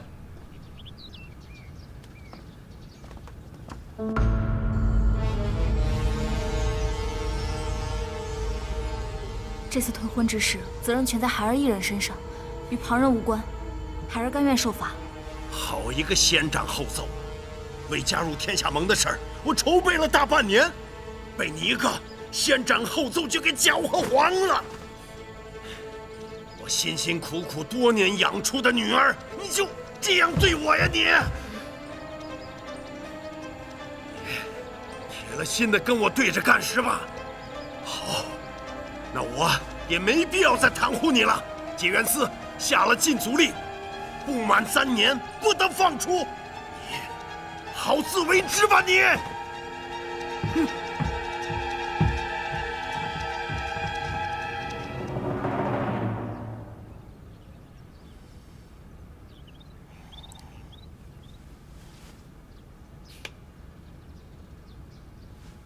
哟，终于醒了。来了。不错，还没疯，能认人。我睡了几天了。师傅呢？还有魏启，他们在哪儿？难道还被困在幻境里？等等，这事呢，得一件一件捋，话得一句一句问。这样吧，在你昏迷的这几天里呢，发生了一些事情。但眼下最要紧的也就2件事情。你要听好消息呢，还是坏消息？好的。你哥回来了。那坏的呢？因为你触怒了结缘司，导致你哥被书院辞退了。管事的说，今天要你哥离开书院。什么？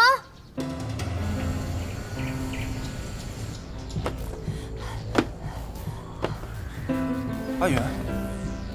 督学大人，请问兄长所犯何事，要突然逐他出院？这里没你的事，给我回学堂去。舍弟鲁莽，还请大人恕罪。恕什么罪啊？得罪结缘司的明明是我。你一个学生能有多大能耐？当然是受了我的指使。你都回老家了，你怎么指使？手足同心也不是你这么用的呀。阿远，够了！你们眼里还有没有旁人？总之，不管是谁的错，你们俩必须走一个。我早就嫌这里饭菜难吃，还有这住宿也简陋，还有这里的人一个个都面目可憎，根本就是在伤害我这双渴望美色的眼睛。原来如此啊！莫非你说的人里也包括我。哪能啊，小侯爷怎么会？啊！小侯爷你龙章凤姿，冠绝京城，那是一日不见。如何？一日不见，如隔三秋，悠哉悠哉，啊，辗转反侧。好，我就如你所愿。督学大人，此人诋毁我书院同仁，着实可恶。但为此放弃一位督学，不，教习，大可不必吧？是，小侯爷，您高见。那倒不如由我行使院守之责，对他就近鞭策，也省得他去祸害同僚。如何呀？可结缘司那边，结缘司那边我已有交代。既然小侯爷都已经处理好了，那我就不再过问。至于这位学生的德行操守，就由院守您好好鞭策。我先告辞。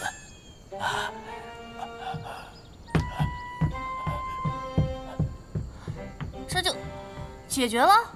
李家和结缘司都无异议，况且这也不是什么太严重的事。再说了，像这种小事我都调解不了，连你都保不住，我这院守岂不是白当了？走，跟我回云上阁。喂，二哥，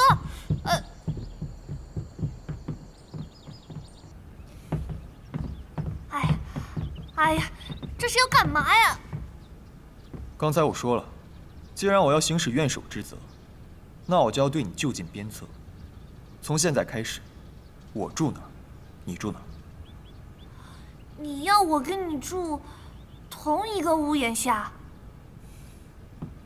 怎么？大家都是男人，有什么问题吗？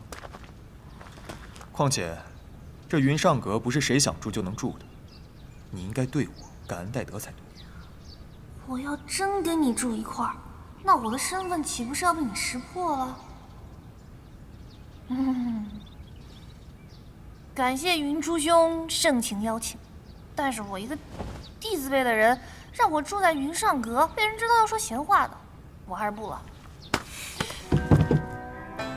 别去。你就真的没有什么想对我说的吗？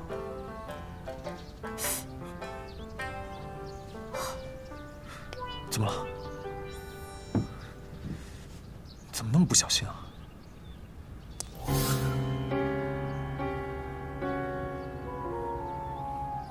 我没事。我没事。你想干嘛？你想干嘛？我先问你的，你怎么反倒问起我来了？我先问你的，你怎么反倒问起我来了？你干嘛学我说话？你干嘛学我说话？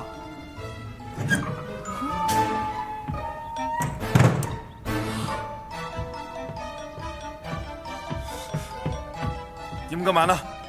不是的哥，不是你想的那样，你听我解释。不是的哥，不是你想的那样，你听我解释。谁是你哥？你给我起开啊！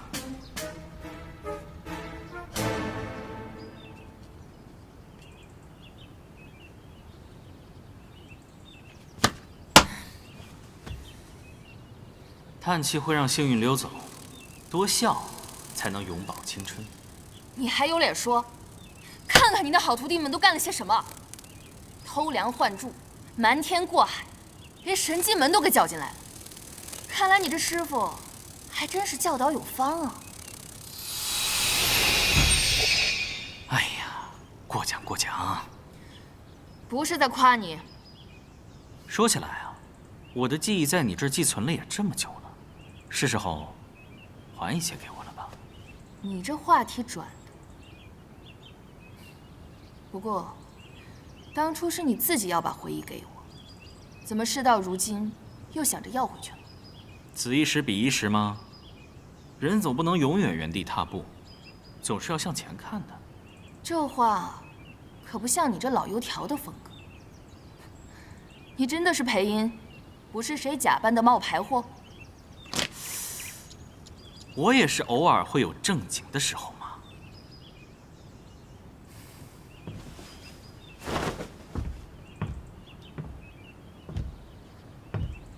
别怪我事先没有提醒过你。这段回忆一旦拿起了，就不是轻易能够放下的。若你决意面对，或许今后就再也没有回头路了。即便如此，你也想要回这段回忆吗？多谢你的提醒。不过你放心，我自己选的路，跪着也会走完。这么坚持，裴音，你实话告诉我，你是不是想起什么了，或是看到什么了？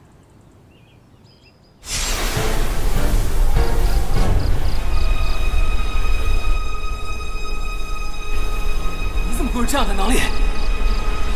我不知道啊，快放手！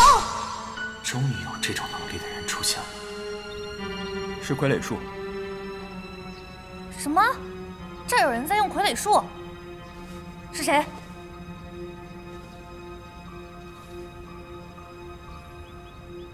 我？你还记得那天晚上，你局长与一人相击，被紧紧吸住的事吗？你这么一说，我想起来了。当时就有一种奇怪的力量，源源不断的进入我体内。难不成我是吸收了那黑衣人的能力？除了这个，我想不到其他的可能了。这能力也太逆天了吧！你可别沾沾自喜，这事儿可大可小。像方才那样的情形，我可不想再见到第二次。多谢周教习出手制止。小侯爷客气了，是在下要多谢小侯爷在教习寮的解围。方才事发紧急，情急之下，才对小侯爷动了粗，还望小侯爷海涵。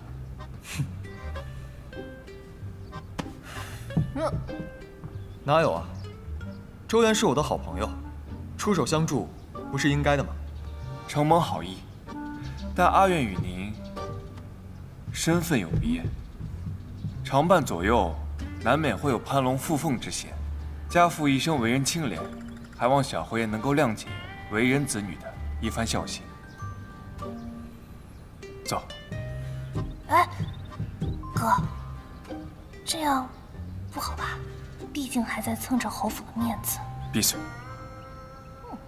魏启那小子，搞不好已经知道阿忍的身份了。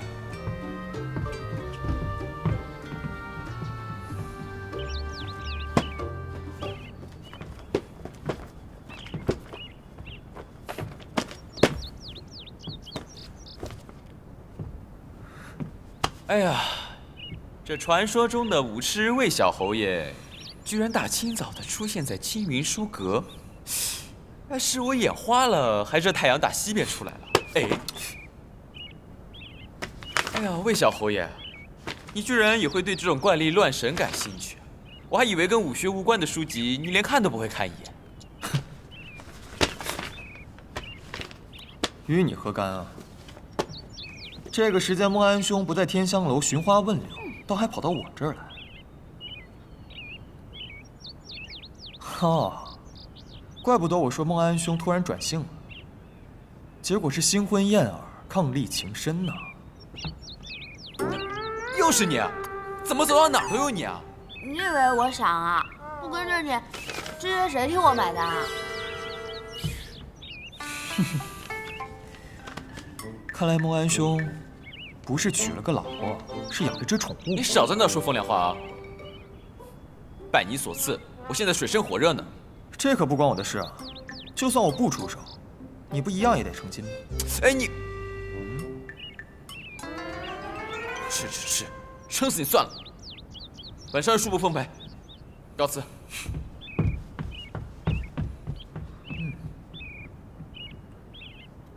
他人都走了，不跟上去没问题。犯不着。他要逃跑路线，我早就已经烂熟于心了，倒背如流。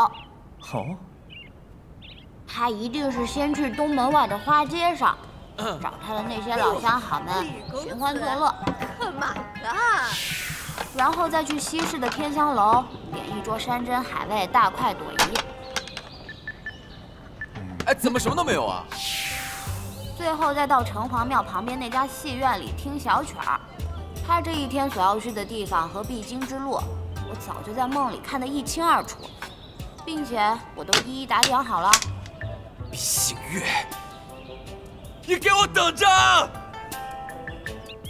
哼，我看这会儿他还怎么了？里面还真是娶了个克星回家。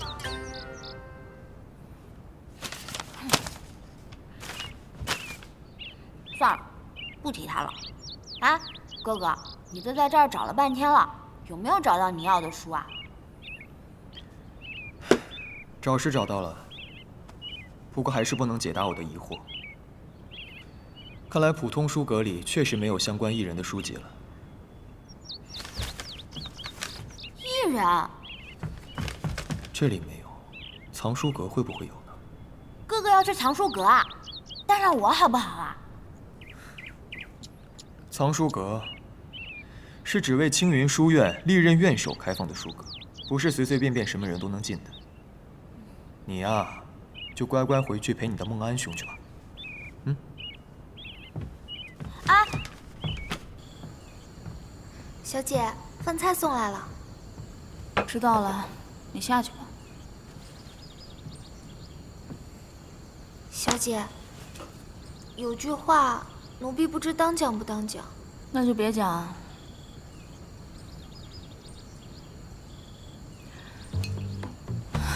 我知道你要说什么。小姐，别在屋里待着了，出去走走吧。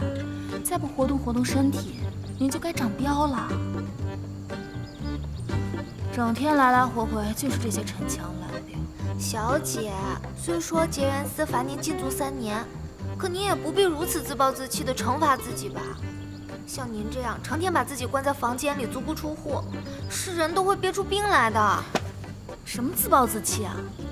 你根本就不明白，每天无所事事，可以躺在这个榻上看看书，别提有多开心了。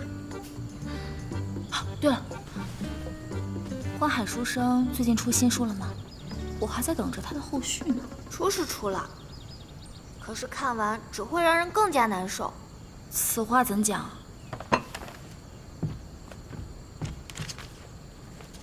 小姐，您看看，这剧情写到最关键的地方就没下文了。这幻海书生也真是的，停在哪儿不好，偏偏停在了女主亲了男主一口这里。后来到底怎么样了？男女主到底在不在一起？什么都没说，这不是存心吊人胃口吗？说的也是哈。而且这女主也真是的，这女主怎么了？她到底喜不喜欢男主啊？自己的心意都没搞清楚，就跑去亲人家，这不是招惹是什么？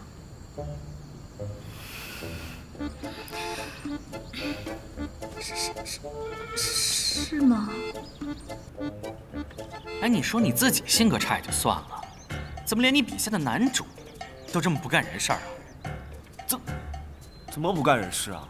你瞧瞧啊，这最新一话，男主他是不是被亲了？哦，按照常理啊，他是不是应该亲回去啊？可是他就这么眼睁睁地看着女主走了。闭嘴！正好给人点时间反应吧，谁让他这么直接啊？少啰嗦，只是看个书，又不是真人真事，那么代入干嘛？也是，这主动示好的女主，倒是让我想起另外一位千金大小姐。你不觉得她很像？像什么像？才不是李艳！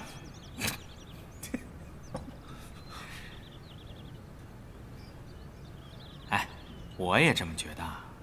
如今林烟被罚禁足，她可比这个女主倒霉多了。你说什么？她怎么了？喂，她怎么了？来，你来看看吧。岂有此理！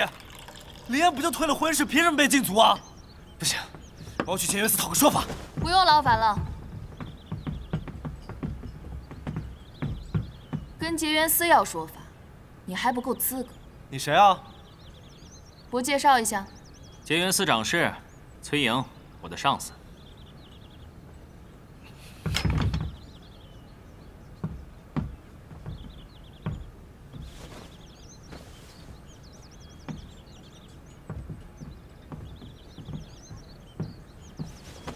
艺人宁兰，你拥有的能力是言灵，1年前进入月下楼拜裴英为师，至今尚未入册。你怎么知道？要我把一部分记忆还给你也可以，不过不能白给。什么条件？用宁兰来还。不是吧，崔长师？原来你喜欢这款。少在我面前插科打诨！你知道我在说什么？我要宁兰入册结缘司。好啊，我可以带他来见，不过我也有个条件，要不要入册，要由宁兰自己做主。成交。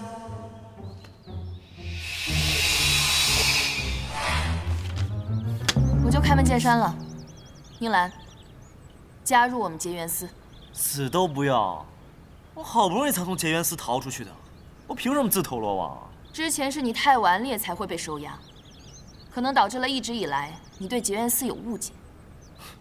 可就眼下而言，你没有更好的选择。我没有更好的选择，我明明还有月下楼，你也不问问某人，吃的是谁家的凤舞？更何况，你师父的所谓保护，只不过是为了想换取记忆而已。为了这个，某人可是把你卖给了我。什么记忆啊？喂，他在说什么？自始至终，你师父在意的只不过是艺人的情报，而不是你们本身。我说的对吧？原来崔长士口中说的招揽，是来翻旧账吗？我就翻了，你能奈我何？哦，那如果陈年旧账，我这儿倒是有一本啊。那就要从16年前某一个在都尉府门前哭得稀里哗啦的小姑娘说起啊。小兰兰，你有没有见过有人一边哭一边打嗝啊？那阵仗真的天上的乌鸦都要略逊他一筹，哭相那叫一个难看呐。但是人家入了朝廷新设的结缘司。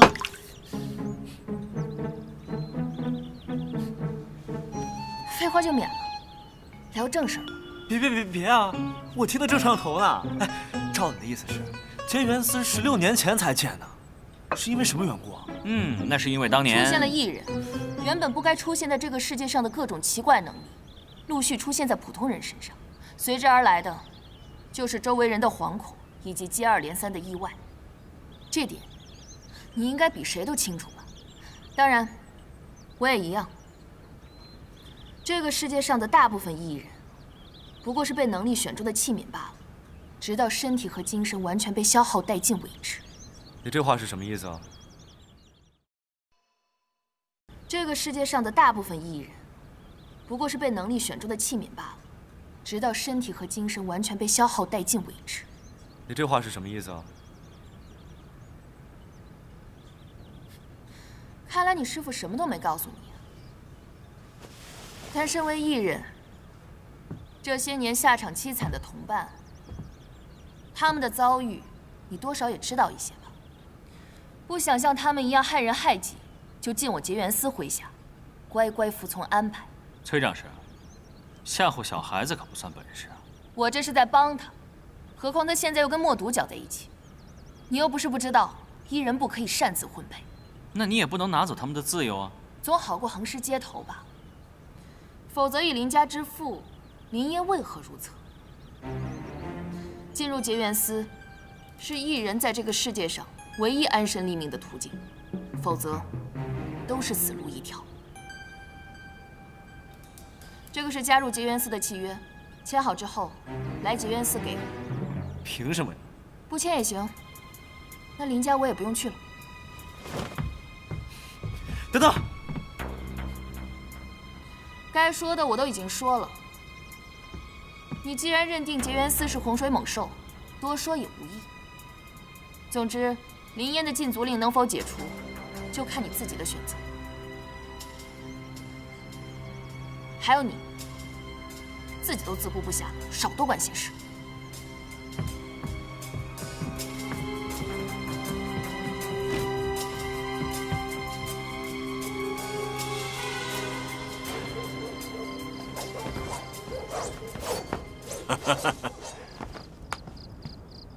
好啊，爹，我儿出息了，大晚上的还在练功，看来结缘司送来的媳妇还挺称职，还算称职吧。怎么样，你们小夫妻俩可还融洽？还好吧。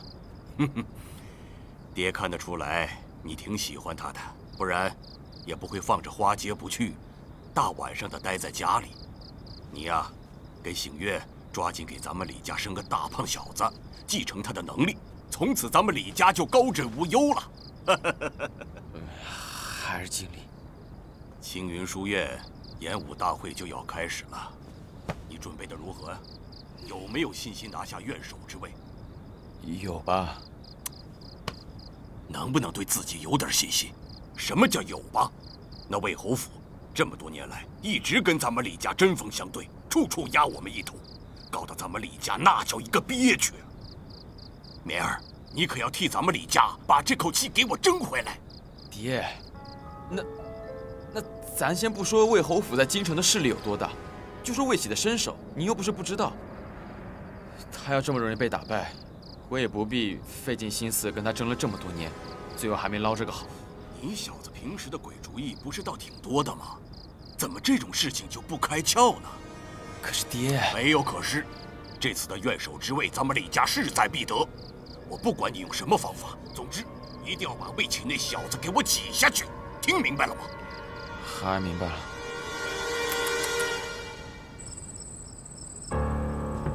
艺人，你怎么突然对这个感兴趣？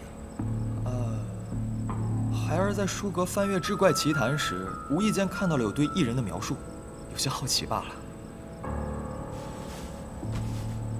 与其说好奇，难道不是身边出现了类似的人？也罢，有些事情你迟早会知道的。是，这世上确实有一群人，与我们不一样，他们有着我们没有的能力，但也为这种能力所困苦。除此以外，没别的差别。但任由其自生自灭，又会带来很大的隐患。所以爹建立了结缘司，还专门对他们进行了收编。对，如果没有人的保护，即便是有能力傍身，大部分艺人的下场也很凄惨。给他们入册，除了便于管理，也是给他们的后半生一个保障。那既然加入结缘司百利而无一害，为什么还会有人拒绝入册呢？怎么？你对哪个艺人有兴趣？想娶？当然不是，爹，你胡说什么呢？不是就好。虽然他们都很无辜，但是我还是要劝你，离他们远一点，否则，最后痛苦的人是你自己。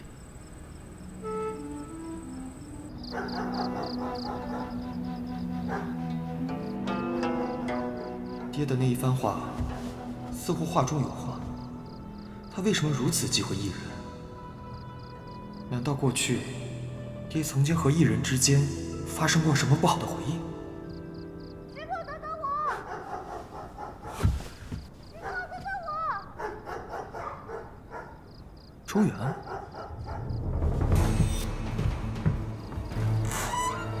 师傅，等等我！师傅！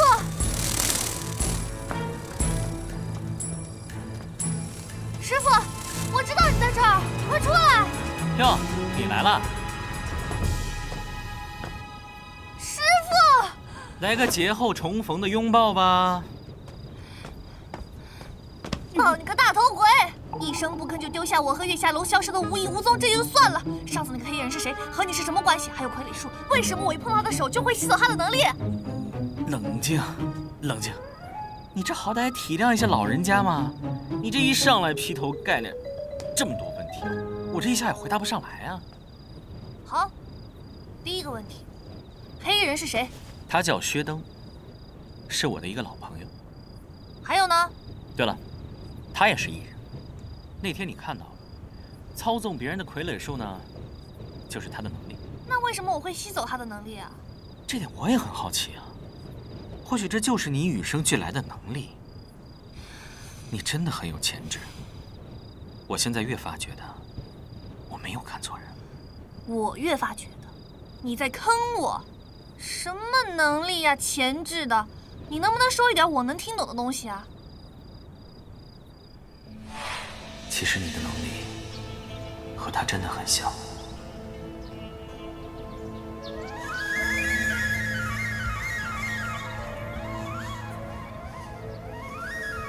师傅，师傅，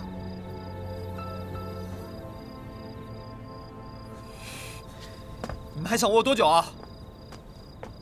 魏启，你怎么会在这儿？放手！哎，有什么话非得3更半夜跑到这红线庙来悄悄说不可呀？看来我在这儿不是很受欢迎啊。那既然如此，我就先行告退，不打扰二位了。哎，师傅，我还有话要问。不，你没有。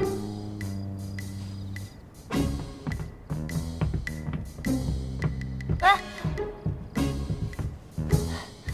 今晚你就睡这儿。我这儿就一张床，我睡这儿，你睡哪？地板。啊？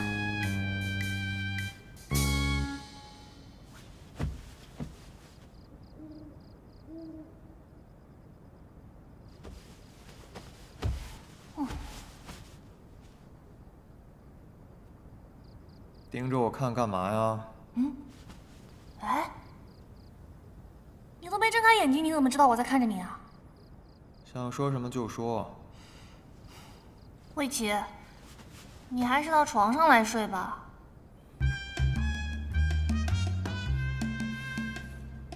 你睡你的，不用管我。这么大一张床，我一个人睡多浪费啊！让你睡就睡，哪那么多废话？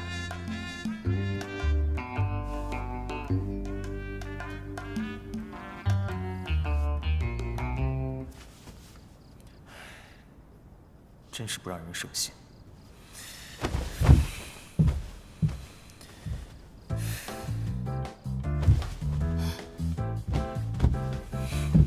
你干嘛？睡觉。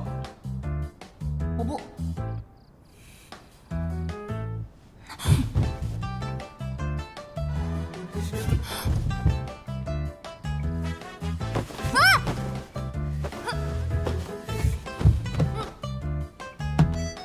赶紧给我乖乖睡觉，明天早上还要晨练。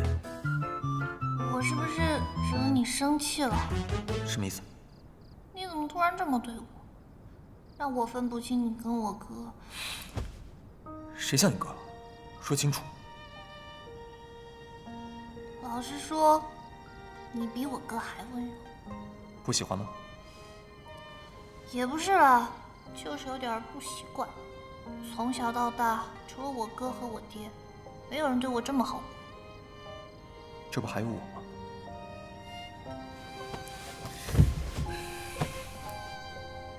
睡吧。这么亲密，我们这是算什么？我还能脱身吗？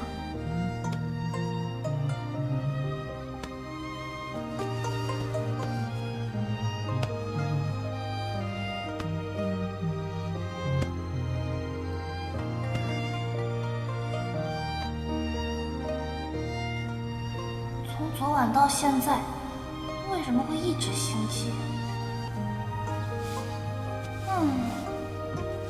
难道我对魏启？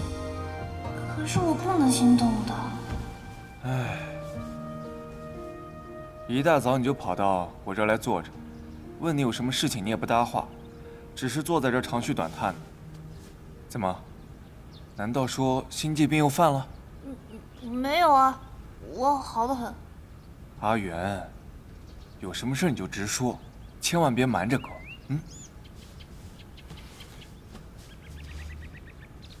哥，我想问你个问题。问吧。就是如果我不是对某样我喜欢的东西，而是对一个人产生了那种类似心悸的感觉。那代表什么？简单啊，要不然就是你喜欢上了这个人，要不然就是你单纯的把他当做一个禽兽。啊？他怎么可能是个禽兽啊？他谁啊？那个他，哎呀，你这次出去浪了这么久，怎么都没有带点什么礼物啊、特产啊什么的回来？礼物特产倒是没有，人呢有一个。人？谁呀？这人你也认得，你还记得我走之前跟你说过我要去找崔神医吗？原来是崔神医啊！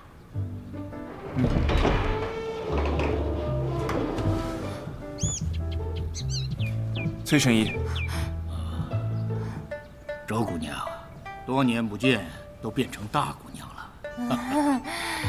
哎，崔神医，听说我的心悸病有救了？阿元，你先别着急，这心悸病呢，的确有药可医，可是这药方不是随随便便就能拿到的。我们先坐下来，请神医慢慢说给你听。好。崔神医，什么药方啊？您快点告诉我。周姑娘可听说过出云心法？出云心法？没听过。相传多年以前，南诏有一位精通真实阴阳之学的世外高人，医术出神入化，甚至能令人起死回生。这位高人仙逝之后，有人将他毕生所学编纂整理成册，是为出云心法，并将其进献给了青云书院。从此这本出云心法就收藏在藏书阁中，由每一位院手代为看管。也就是说，想要治疗你这心悸病，必须拿到这本心法。魏启就是院手啊，那我直接找他要，把这书借来一看不就好了？你说你还在院里待那么长时间，这出云心法乃是青云书院的镇院之宝，任何人，包括院手在内，都是不能随意翻阅和修习这本经书的。若是小侯爷把这本经书借予你看，那便是他的失职，他是要担责的。凭什么呀？这出云心法既然如此神通广大，那又为什么不让人看呢？那是因为修炼出云心法需要过一道坎儿。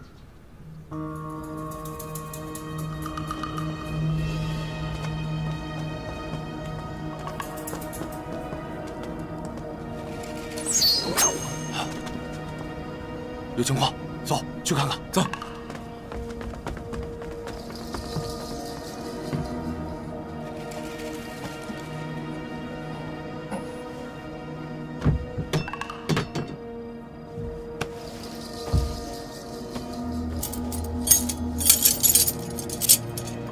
还以为这藏书阁的戒备有多森严，也就不过如此。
师兄，对不住了，我只是看一眼。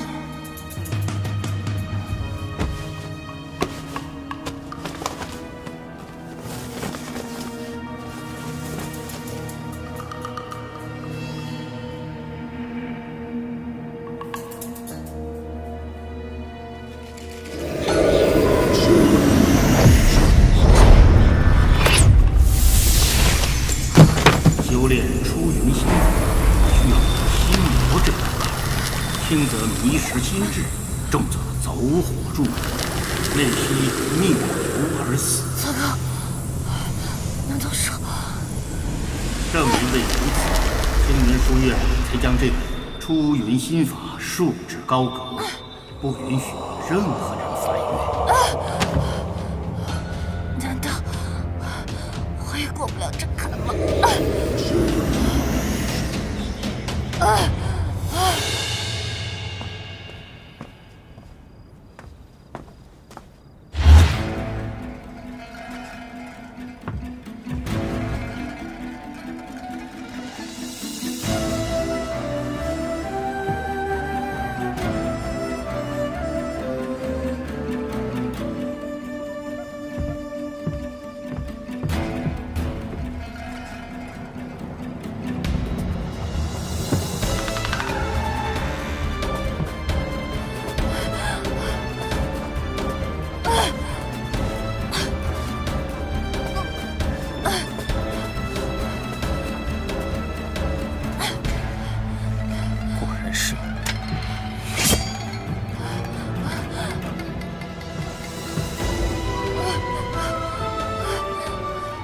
晴天狐狸，你终于被我逮到了。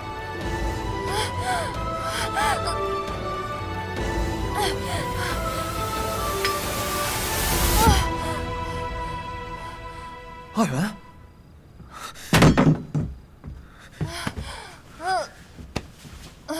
阿元，出云心法，你竟然练了出云心法！危机。你怎么了？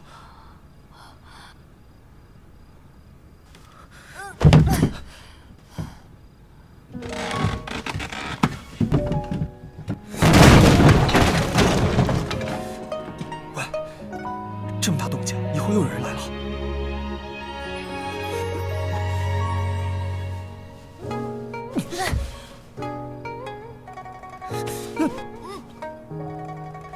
你是清醒的吗？啊！你咬我干什么？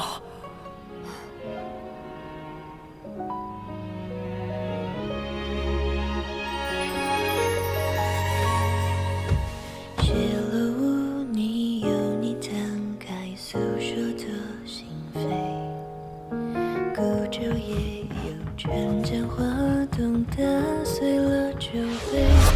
哦，曹叔的事情了。烟万年。是晴天狐狸，快追！走。星月都不及你的美，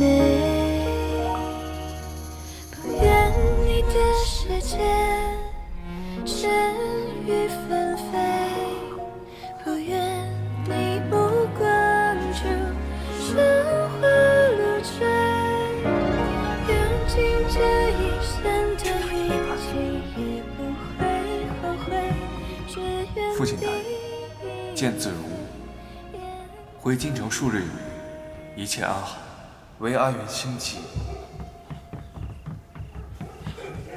那个方向，真的是曹叔和石信，这个贼挺神通的，来去自如。听说杜鹃脸都被气绿了，下令严查呢。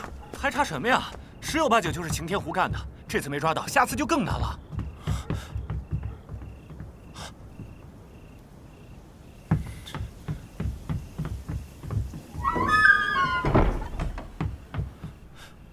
阿元，阿元，他怎么了？只是暂时昏迷。这怎么会？出云心法本就凶险，没有根基的人强行记忆，很容易走火入魔。你这是何意？偷窃心法是我一人筹谋，请小侯爷看在同窗的份上，放过阿元吧。我若有心抓他，你现在还能看见他吗？起来。阿元。现在整个青云书院最安全的地方就是教习寮，如今之计，只能先把它藏在这里了。其他的事情你不用管，交给我就行。这么说，院守的嫌疑最大。正是，心法向来由院守保管，虽未被盗走，但是有人翻阅过，就是大意失职。不管怎么说，魏启这次逃不了干系。好，总算是让我找到了破绽。这次出了这么大的纰漏，我看魏宁还怎么保着。下次要，不对，这次院守之位，非我李家莫属。那是。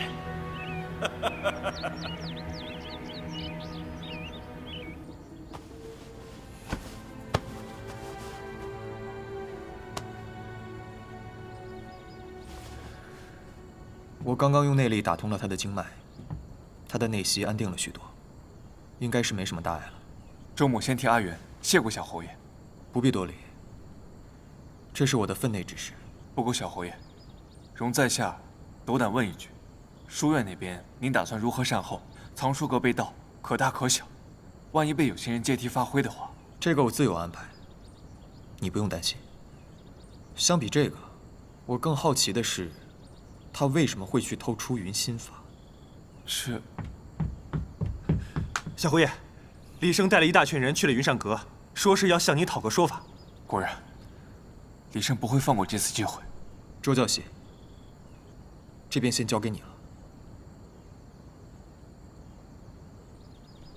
照顾好他。好。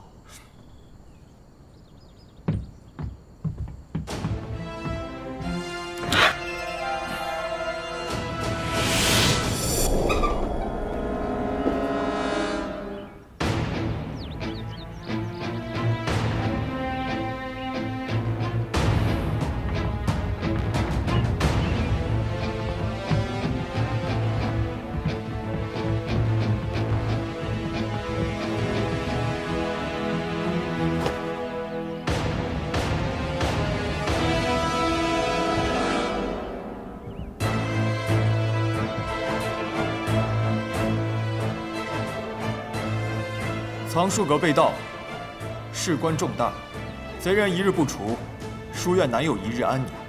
我身为院守，难辞其咎。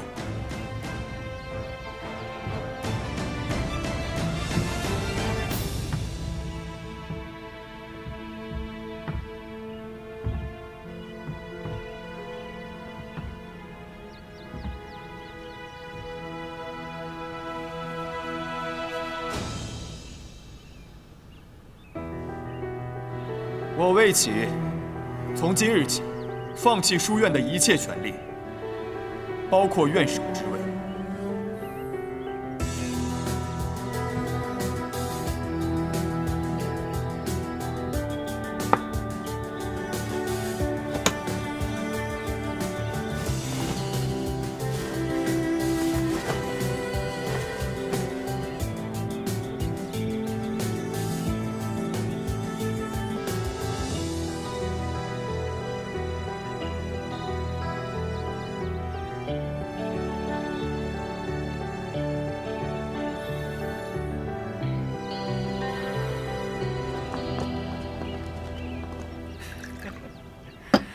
男人生气怎么哄？直接扑倒呀！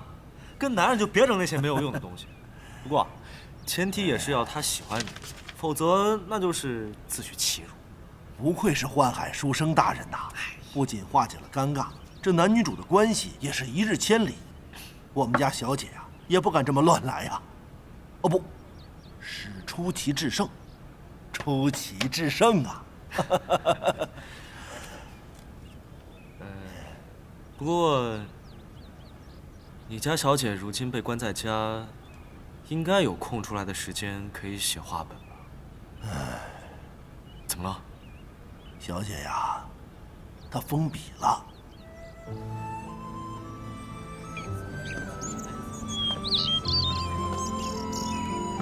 小姐说，从今往后，话本里的故事只会离她越来越远。既然这一生注定在笼子里度过，那就该放弃幻想，早点习惯。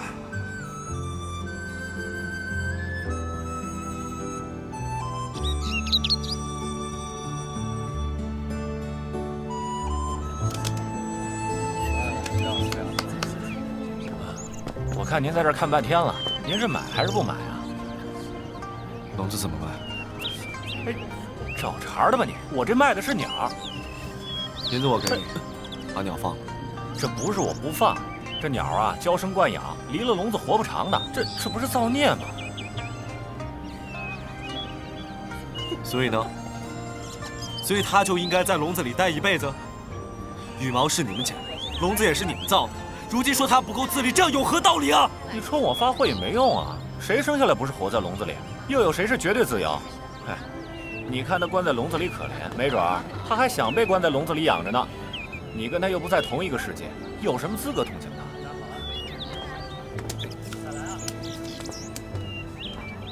他？他想出来，他自己想办法。你站在外面义愤填膺有个屁用啊！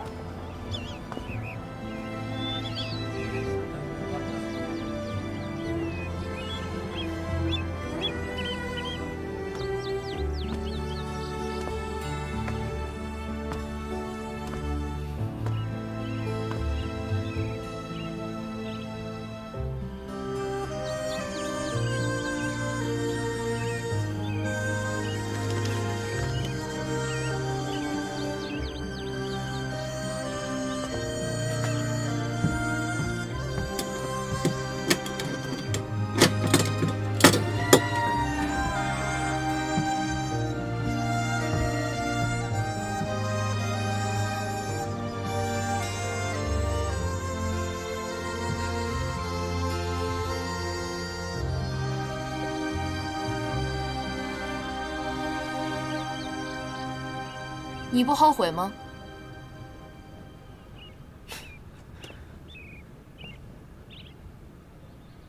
别得了便宜还卖乖，记住你说的话。我要是不放林烟呢？你，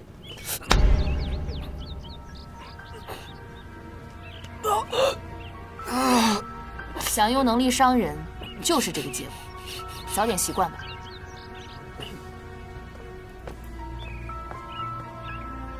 对了，恭喜加入结缘司，血擦一擦。你等着，这笼子关不了多久的。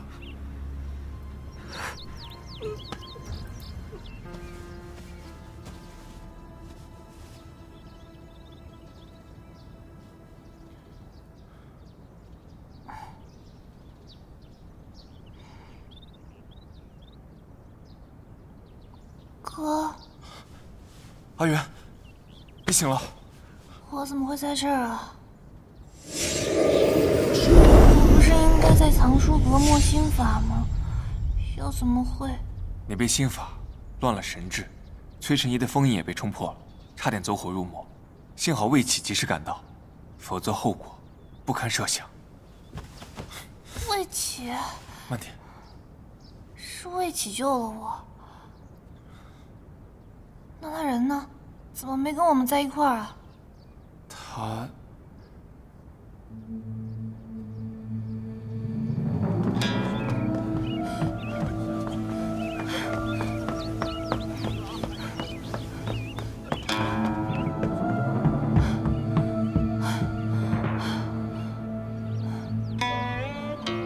他不在这儿，又或者说，他以后都不会在这儿。说清楚，他到底什么情况？我还想问呢，这人好好的，怎么突然就疯了？我魏启，从今日起，放弃书院的一切权利，包括院守之位。他为什么这样？这前天胡一天没抓到，这魏启就一天脱不了嫌疑，所以只能自断后路喽。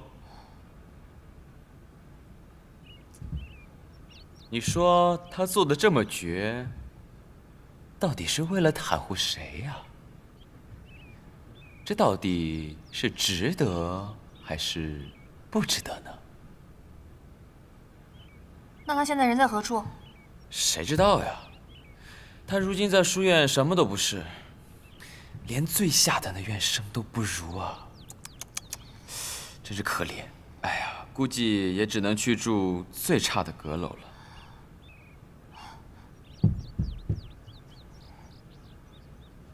嗯？哎呦！哇！你干嘛？我就是不爽，就算他再疯，也轮不到你在这幸灾乐祸。下次再让我听到这种刺耳的话，我要你好看。哎，真是两个疯子啊！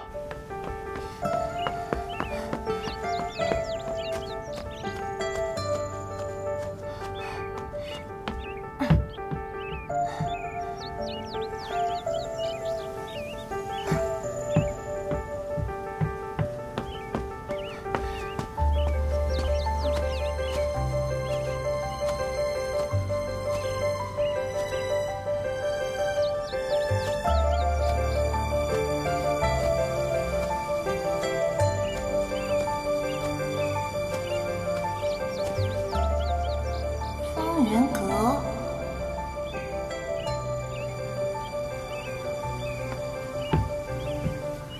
你这房间是全了。哎呀！喂，我说，这好好的云上阁不住，跑来这盘丝洞，你是要找蜘蛛精啊？我住哪儿关你什么事啊？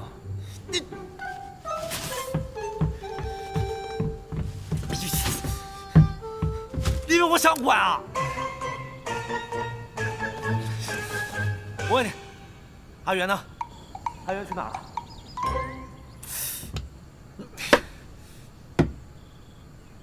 你突然辞掉院手，是不是跟他有关？嗯？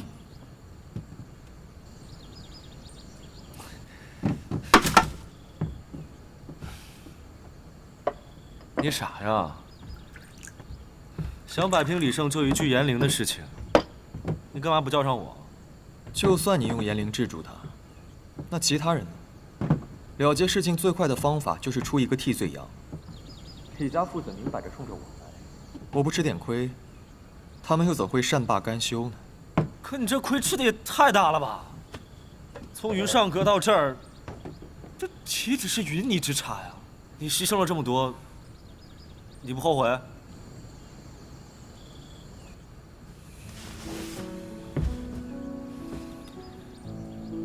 这话应该问你自己吧。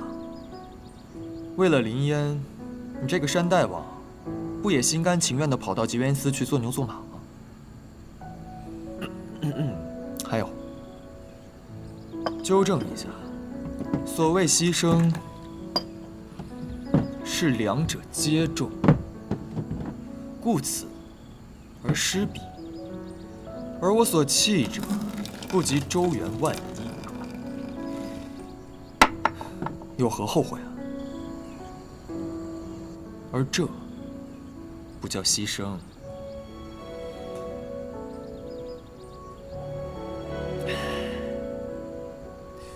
叫情趣。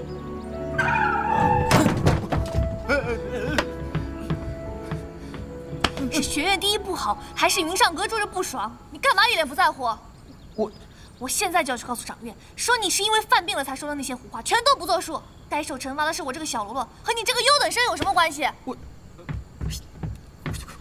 周原，干嘛？替他闭嘴！这种程度的严灵还是可以用的。严灵不是要用轻点啊！哎呀，周原，我这哎，周原没事吧？对不起，对不起，对不起，对不起，对不起，对不起，对不起，对不起，对不起，对不起，我不是故意的啊！宁兰，哎，对了，阿元，你可以说话了。你，阿元，你流鼻血了。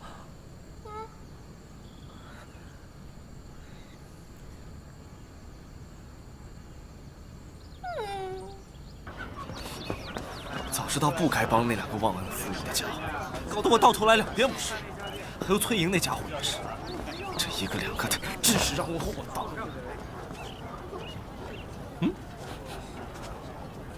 算了，那我就来好好的暴饮暴食一番，出一出我心头这股恶气。这不是宁公子吗？哎，欢迎欢迎欢迎！您的座儿在2楼雅座，小的这就带您上去。二楼，雅座啊，您这边请。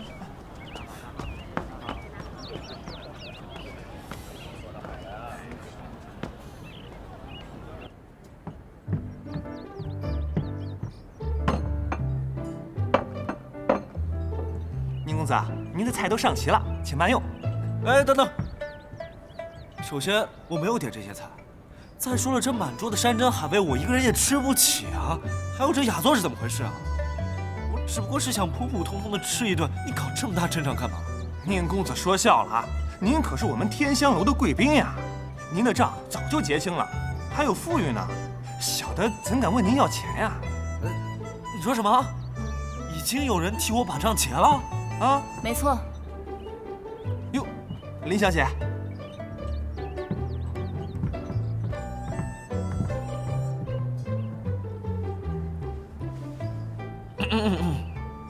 这些都只是聊表心意而已。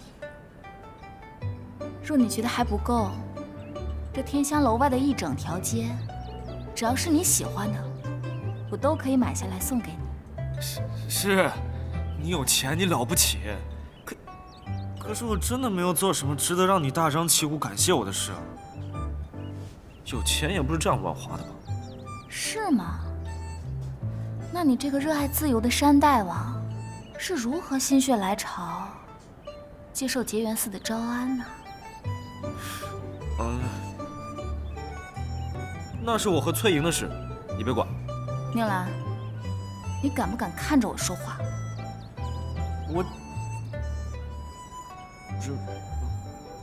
我只是做了我认为对的事情，你不必想着感谢我。既然如此，要不要补偿你也是我的事，给你你就受着。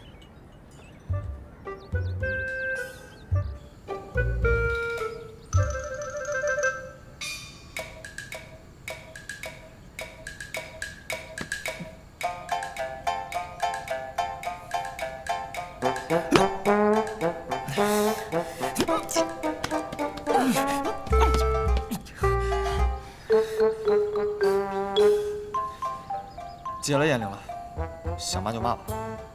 魏青，你这个……我知道你想说什么，这是我一个人的主意，与你无关。啊！下次再说与你无关这种话，咬的就不是你的手了。你又来，上次还没咬够啊？上次。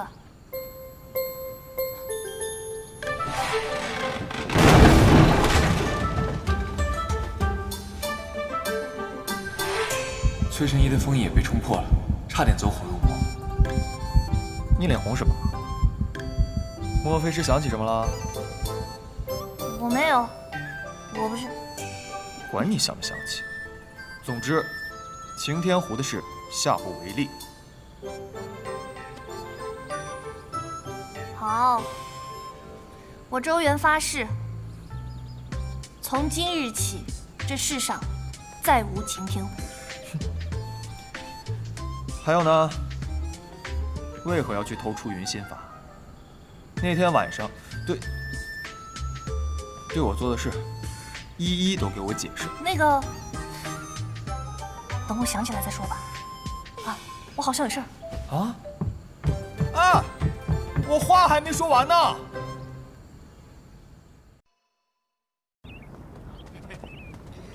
真是白忙活。心悸病没治好，又冲破了封印，还暴露了擎天狐狸的身份，还为其丢了元首，真是赔了夫人又折兵。今年的演武大会开始报名了，参不参加？当然参加了。今年没了魏且，说不定我也可以捞个第一，过过当院省的瘾。哎，你俩还聊什么呢？演武大会，原来还有这种事儿。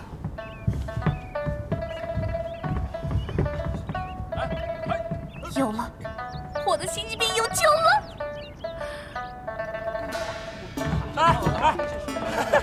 我一个疯字辈，我排第2，就在我棉哥后边。哎，不是，哎，我没看错吧？这一个地字辈的，怎么也敢来参加演武啊？哎，洪安兄，你说是不是？我记得初次比赛的人必须要验深度。当然，院里的老传统了。这次可有好戏看了。是吧？报名了演武大会。对啊，从今天起我就要在这里专心的准备，就麻烦云初兄多多照顾了。你之前的事儿都想起来了？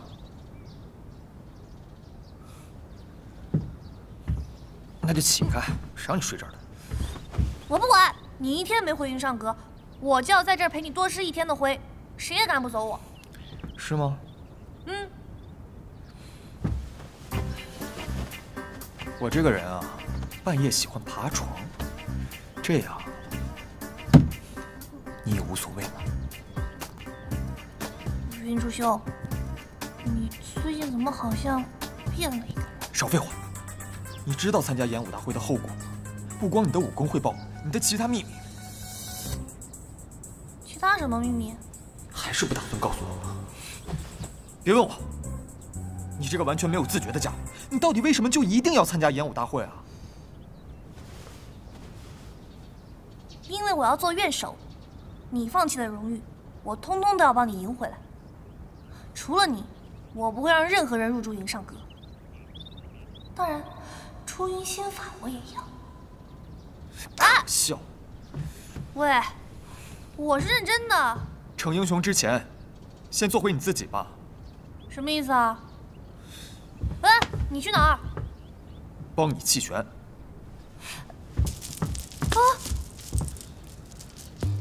完了，怪不得从今天早上起，小腹就又酸又痛。完了。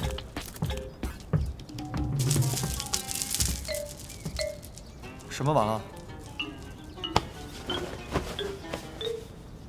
没什么。你裹着个被子干嘛？云初兄，我来的时候走得急，有些东西忘记拿了，能不能麻烦你去一趟我哥的寝寮，帮我拿一点？你都能自己扛着被子过来了，为什么不自己去拿呢？因为我脚好像麻了。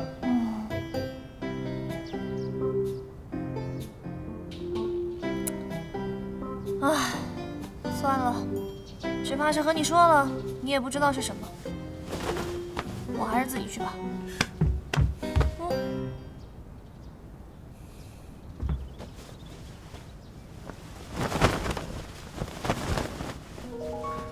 抬手，抬高点。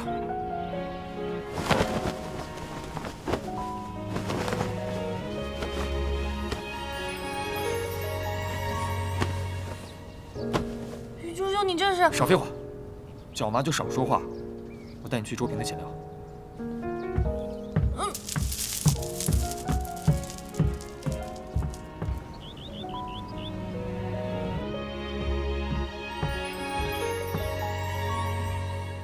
雪落无你，有你摊开诉说的心扉，孤舟也有红糖姜茶，我就知道了。云初兄，你在吗？啊？你在吗？在。哦，你好点了没有啊？啊，那个脚麻。好多了。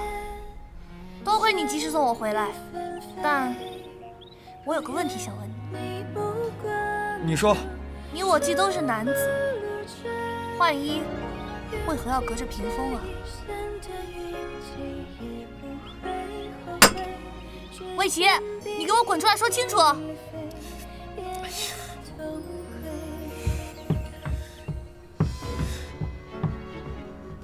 事先说明，是你骗我在先的，谁让你没事女扮男装的？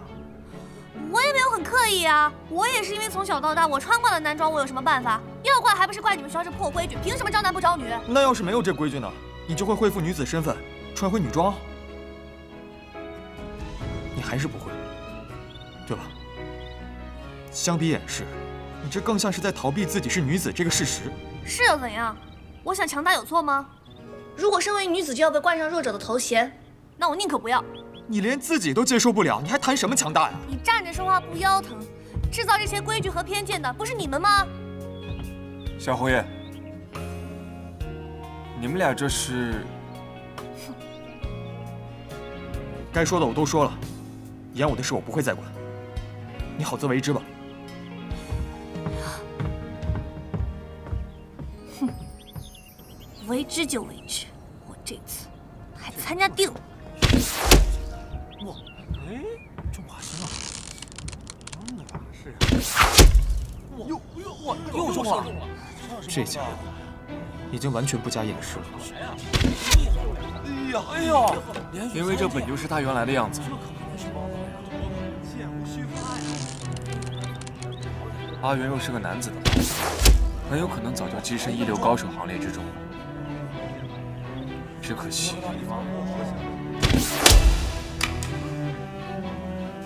作弊一定是在家里动了手脚。对，她是一个女的，怎可能玩的那么好？作弊！作弊！作弊！作弊！骗子！骗子！你就是个骗子！大骗子！骗子！他干什么？这不是换我吗？快跑！快跑！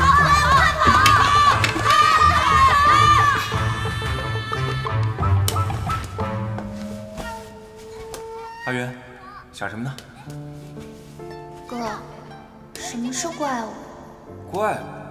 怪物就是和普通人不太一样，但是大多时候比普通人强。那他们讨厌我，是因为我太强，还是因为我是女孩子？你怎么会这么想，阿元？事实就是如此。那些打不过我的男生，因为欺负我，反而更受欢迎。是他们吗？难道就因为我是女孩，所以强就是种罪过吗？阿元，别扔了！干嘛呢你们？别扔了！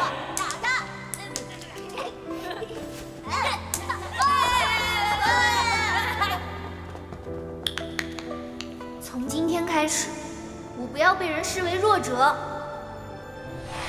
所以从那之后，她便竖起了头发，换上了男装。从小到大，没有当过一天正经女孩子。那你这当哥的也不劝劝？一开始我也想让她恢复过女儿身，只是到后来，反正如今我也想开了。她只是用自己的方式，选择了在这个世道上的生存之法。我没有办法改变环境，只能支持她的选择。环境？如果是这样，我倒希望她以女子的身份，堂堂正正地争夺院首。哪有那么简单？小侯爷就不想知道青云书院是何时开始不收女弟子的吗？这个我会去了解，更会为她扫平障碍。只愿她不要背负太多。作为书院的创立者，难道不应该先去问问魏侯爷吗？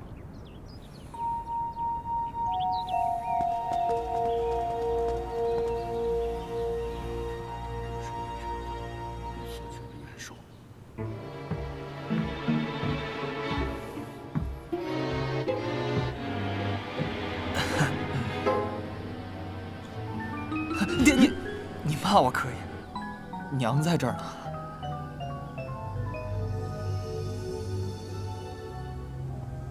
就算把你娘搬出来也没用。说，到底是谁给你下的套，让你辞去了院首？没有谁。没有。哼。那么说是你自己自愿的啊？到底谁有这么大的面子？爹，在此之前，你能不能先回答我个问题啊？青云书院不收女弟子这条规定，是从什么时候开始的呀？书院不收女弟子，你为何要问这个？孩儿只是好奇罢了。既然选择院首的唯一标准是武功，那为什么不可以是武功高强的女子呢？校规如此。那规定是人定的，不合情理的规则，是不是也应该做出一些改变呢？知道自己在说什么吗？啊？到底是谁，让你有这样的念头？绝无他人，纯粹是我个人意志。那3000条校规，你都看过了？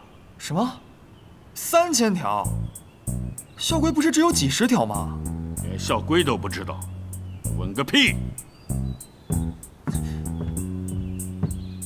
！3000条，3000就3000，我现在就给你毛起来看！你想让我用障眼法帮你？你的障眼法那么神通广大，帮我通过演武的验声环节，对你来说只是小菜一碟吧？是很简单，可这过了，之后呢？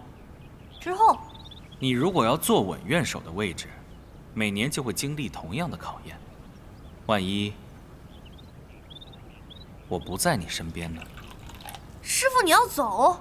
阿元，人和人之间的缘分不会永远系在一起，能陪你走到最后的，可能只有你自己。你假借身份竞争院手，不管成与不成，这身男装，可能你再也脱不下了。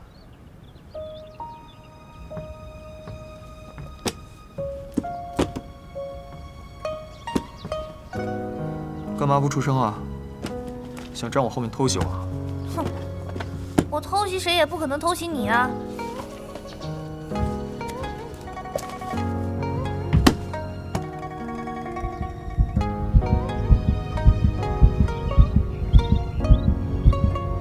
口是心非。我哪有？不过你从回来就一直待在这儿，你在找什么？校规。校规那不是贴在学院门口吗？你找它干什么？那只是摘要，我要找的是完整版，就是你手上的这本。平白无故的找校规，你要干嘛？因为我要弄清楚，为什么不收你的弟子。就为了这？你什么意思啊？觉得我没事找事儿是吧？不是。可是我用男子身份就能做院手啊，没事改什么校规啊？我乐意，我就是看不惯这世道，会武功的女子那么多，凭什么都得像我姐一样待在家里？就不能找个公开场合一决高下吗？还有你，漂漂亮亮的去赢不好吗？你还准备扮男人多久啊？当然是能多久就多久喽。这男装穿着多舒服啊！那女装是哪儿惹你了吗？你都没有试过，你怎么知道不合适呢？打死都不要！哎，你为什么就那么抗拒做自己啊？哼，好吧。那武士之前，你其他都确定没问题了？哼，其他能有什么问题啊？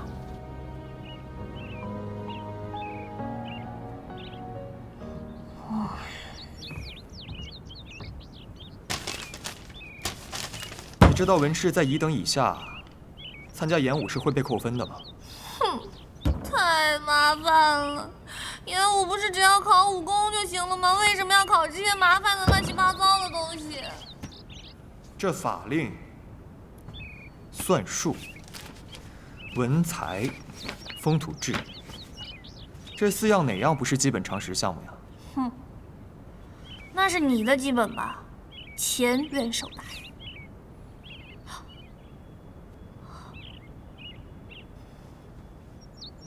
不过，如果你能大发慈悲，垂怜我等山野小民，愿意告诉我一些诀窍。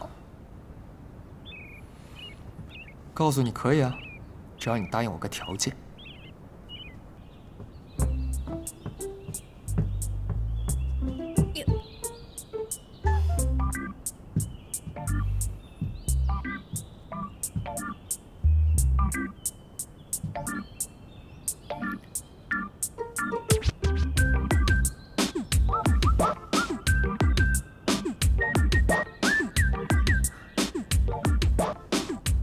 满意吗？啊，还不错。明天再换一套。林初兄，你堕了。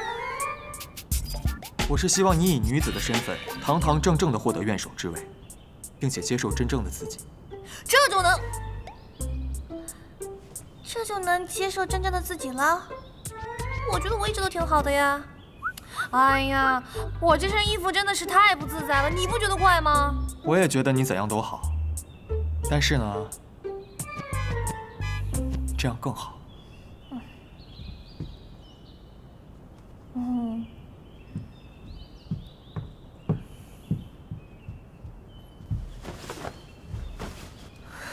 那么老师，有何指教？其实，在文试科目当中，你不必每一样都获得甲等成绩，但唯独有一样。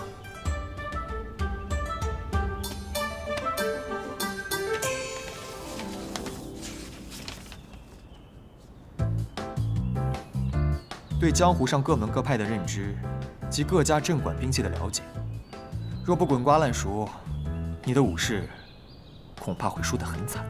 这么多，我怎么能全记下来啊？谁让你全都背了？你应付的对手当中，最值得关注的，就是里面了。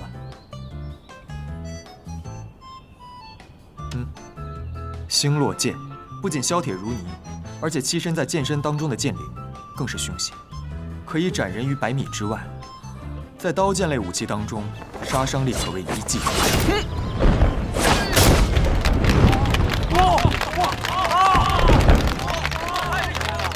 不愧是兵器谱上排名第1的神兵啊！这9位出鞘，比以前更加凌厉了。断头斧，什么儿臣，什么侧有2条。你跑哪儿去了？还神神秘秘，有什么是我不能看的？刚不是还对别人的剑垂涎3尺，赞不绝口吗？一个个都这么厉害，你拿什么去跟别人拼呢？我，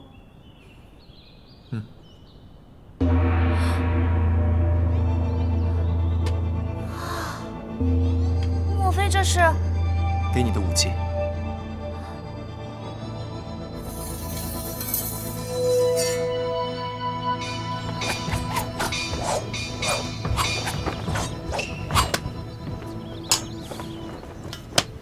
不错不错呀，哎，这么好的身手，怎么从来没看你在人前展露过呀？还是说你不想再装了，擎天湖大侠？哦，不对，应该说是擎天湖姑娘。皮痒的话就直说。哎，我跟你说啊，这悬崖下去，魏启都保不住你。说吧，你想要什么？我想要劝你退出演武。不可能。周远，我是看在我们好歹曾经共患难的份上，为你好才说这话的，别不领情啊。为我好，什么意思啊？我爹在我们家的星落剑上动了手脚，具体什么我也不清楚。不过跟我对战的人肯定不会有什么好果子吃。我还以为是什么呢？别说是在星落剑上动手脚，就算是你有3头6臂，我周元也不会怕。哎，我就没见过你这么油盐不进不知好歹的。行吧，那我们就演武大会见吧。如果到时候有什么3长2短的话，别告我事先没提醒过你啊。一言为定。一言为定。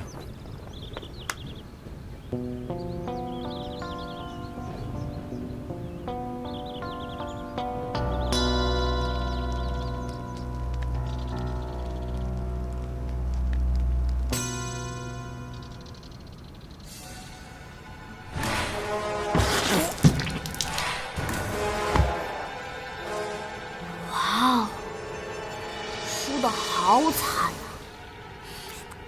那血吐的，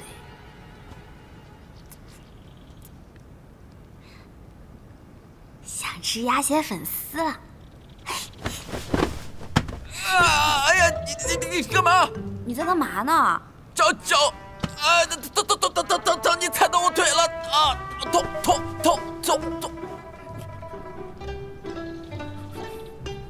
喏，我才不是那么粗鄙的东西。行，你够精致，看你一心想当乐手，还以为你多喜欢练武呢。又不是魏齐那种武士，图的不过是院守之名罢了。哼，怎么了？那武林中人哪个不沽名钓誉啊？谁都跟你一样，一个红薯就能满足。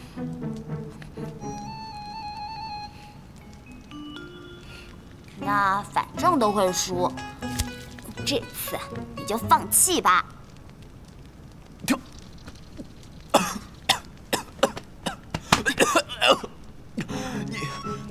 你说什么？我会输？而且不是一般的输，那简直就是颜面扫地，惨不忍睹。我做梦梦到的，怕了吧？毕喜月，你是不是一直都瞧不上我？看来和我成亲，就是为了验证预言吧？梦之大人还真是勤于尽责呢。我告诉你，这次恐怕你要失望了，因为我不会输，也不可能输。你那神棍预言，等着被我打破吧！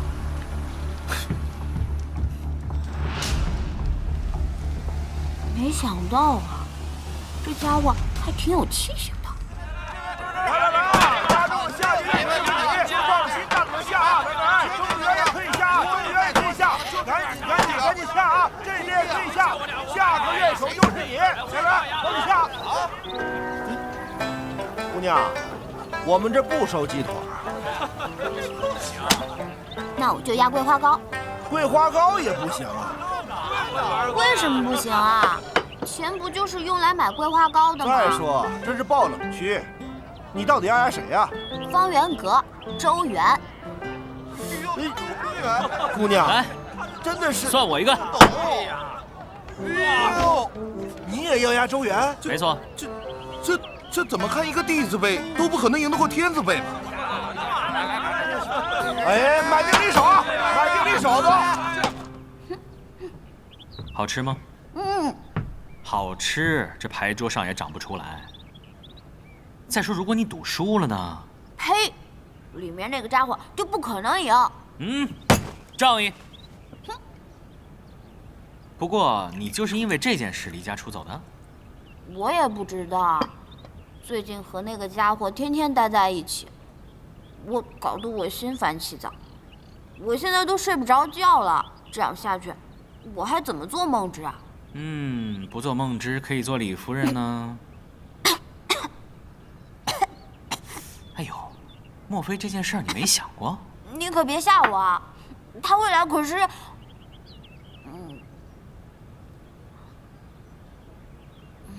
反正他也没有把我当夫人，我这次走，估计他一丢丢都没有想我吧。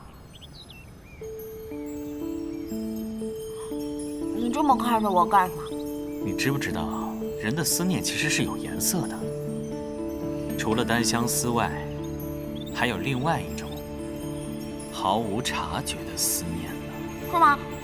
什么颜色？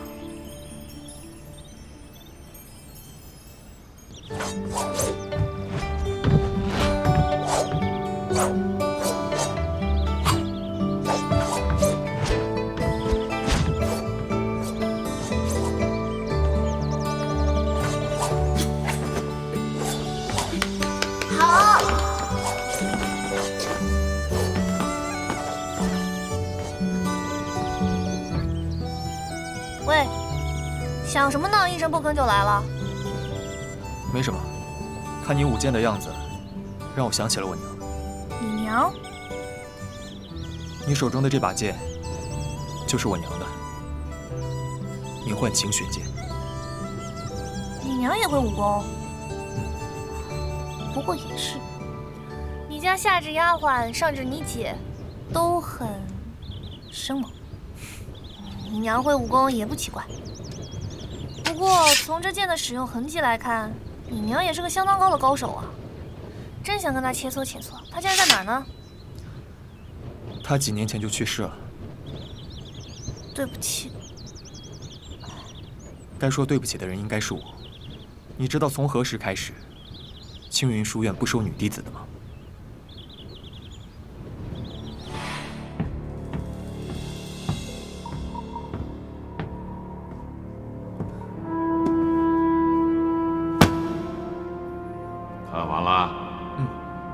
想呢？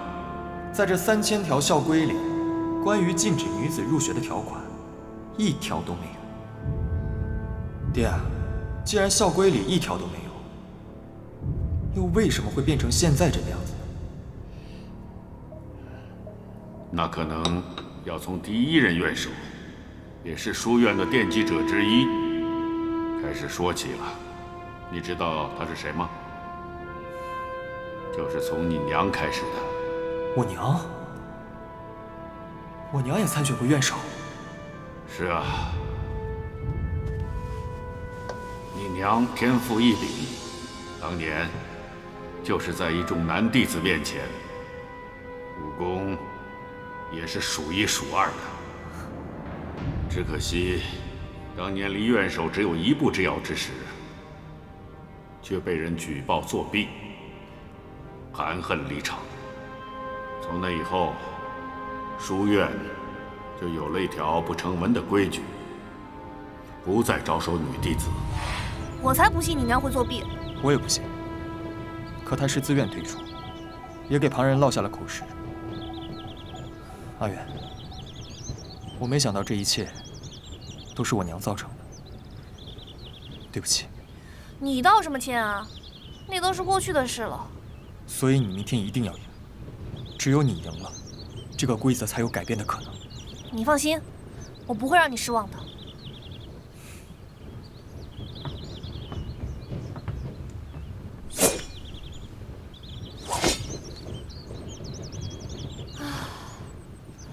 好热，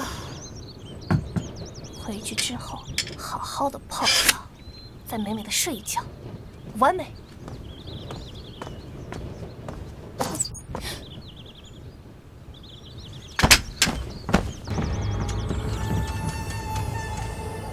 把他带走。是。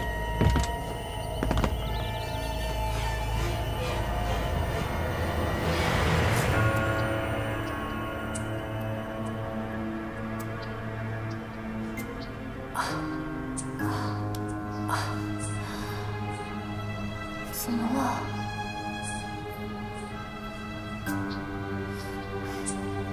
我不是应该在演武场吗？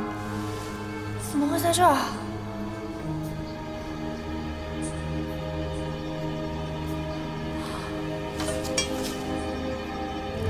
清血剑，怎么会这样？此剑平平无奇，断就断了，不必为之心痛。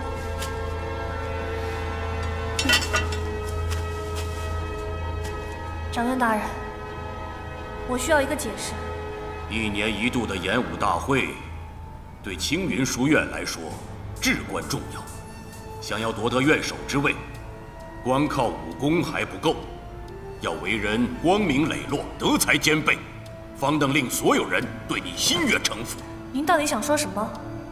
你身为一介女流之辈，女扮男装进书院，这种欺上瞒下的行为，本掌院对你睁一只眼闭一只眼。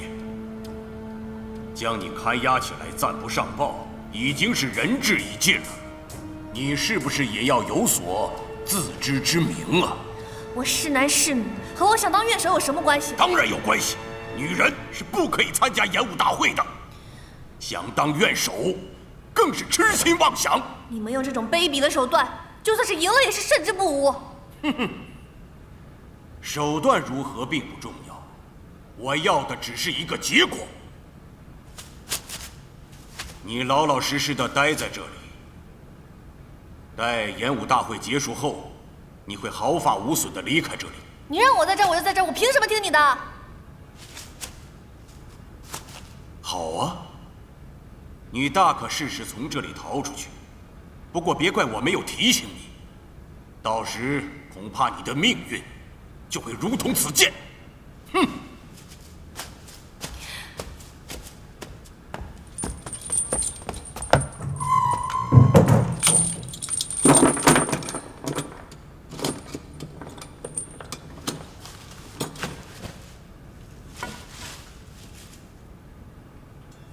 剑都断了，就算逃出去也没有用，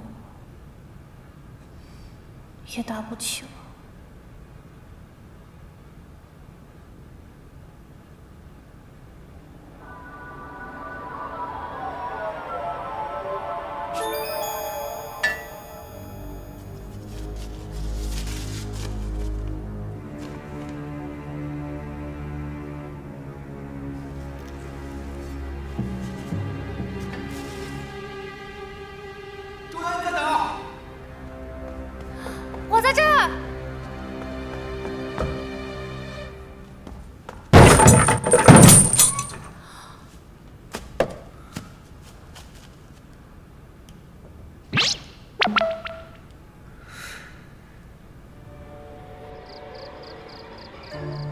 起为妻，是我没有守护好你母亲的剑。这不怪你，都怪李胜那个混账。我定会让他付出代价。他越是不想让我参加演武大会，我就一定要在演武大会上堂堂正正的赢下，好好挫一挫他们李家的威风。你说的对，他不是瞧不起你的女儿身吗？你就要让他知道，女人也不是好欺负的。嗯。不过，你是怎么找到我的？是醒月告诉我的。醒月？为什么会是他呀？你忘了他什么身份了吗？李胜要劫持周原，你确定？我的梦就没错过，我的话已经带到了。我要的东西呢？给你。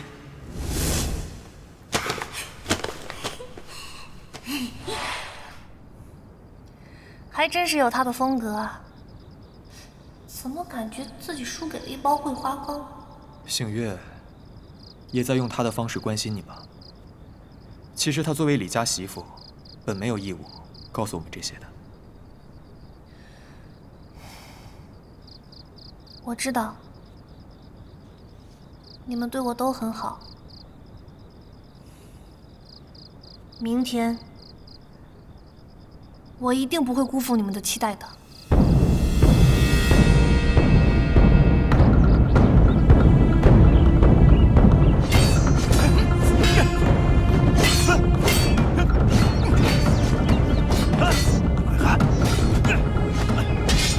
你说这周原什么时候到？梦之大人，你觉得呢？我已经开始期待我的鸡腿了。哦，走了吧。行呗，那就等着呗。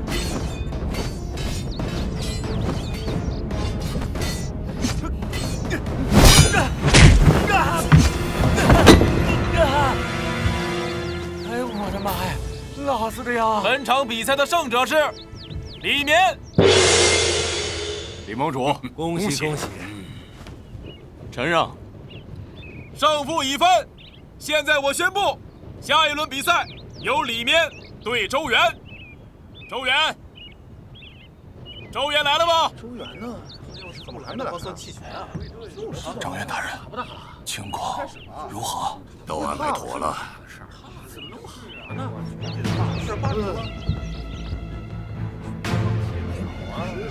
我觉得我看这炷香都快烧完了，人还没来，我估计啊是临阵脱逃了。人还没到啊，咱等呗。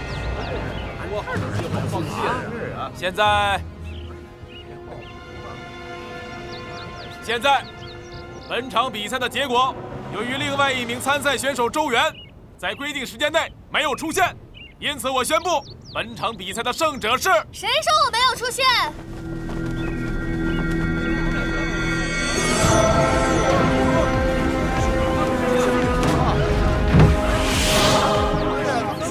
是个女呀！女子是不能参加演武大会的。哎，怎么是个女的呀？嘿呀，真不愧是我徒弟，这师傅脸上倍儿有光。哎，你的鸡腿来了。哪儿呢？哇，孟安兄，不好意思啊，让你久等了。周原，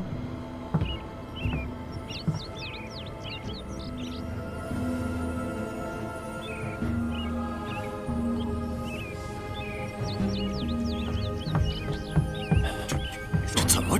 老爷，不好了，牢房里的人不见了。笨蛋，人都在台上。下去。是。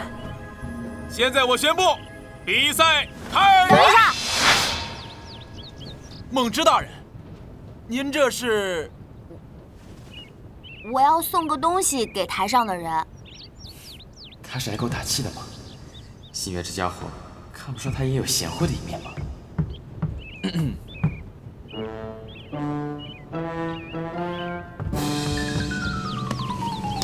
祝你旗开得胜！我可是赌了你赢哦。哎，碧轩，你。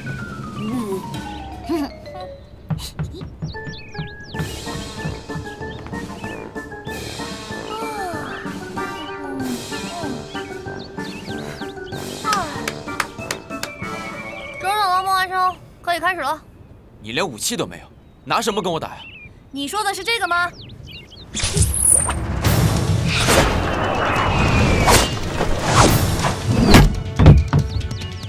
怕了。周正龙、孟安生，可以开始了。你连武器都没有，拿什么跟我打呀？你说的是这个吗？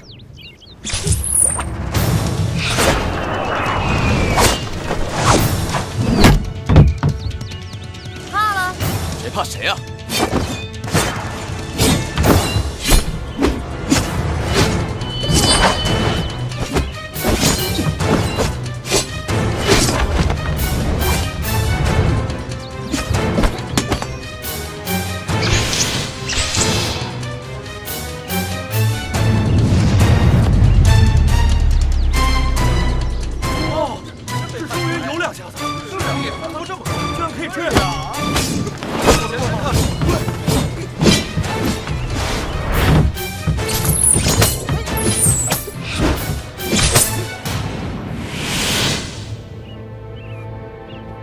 周元，你找死吗？你哪只眼睛看到我想死了？那你还不快停手！我爹不会轻易罢休的。我就不停手，你们能拿我怎么着？女子当乐手，青云书院就没有这个先例。真的没有吗？放弃乐手这件事，是我这辈子最大的遗憾。我并非贪图乐手这一虚名，我只是恨自己为何妥协，为何轻易地屈服于强权。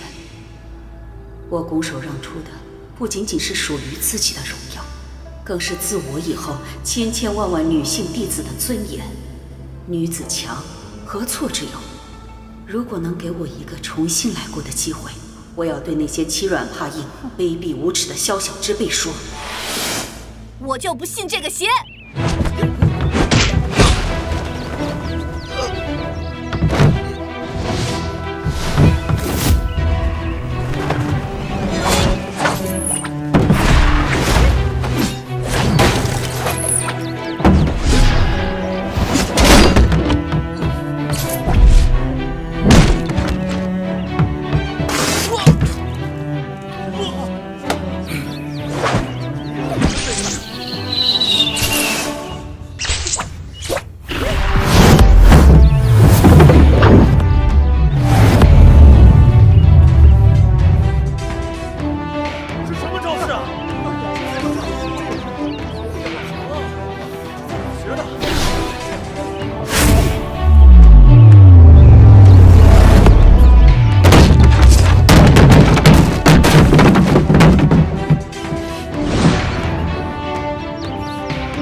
传闻中不是很厉害吗？怎么不拿出来让我见识见识？星罗剑，废了。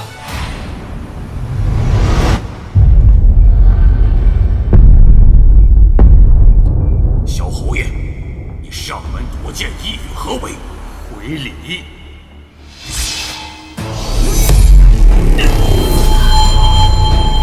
住手！你毁了剑，自己会被剑灵反噬的，你个疯子！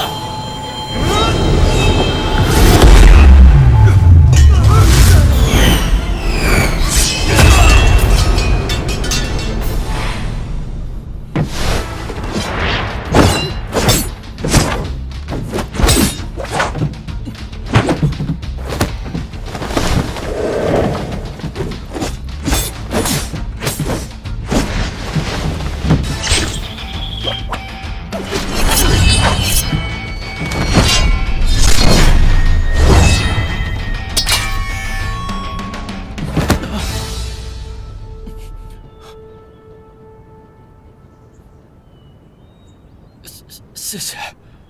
你误会了，我只是想送你一程。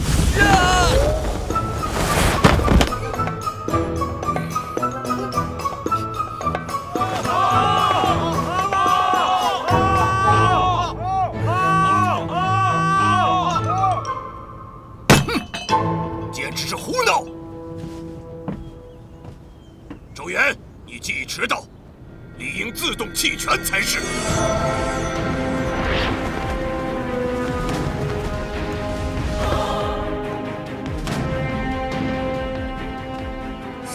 知道了，掌院大人。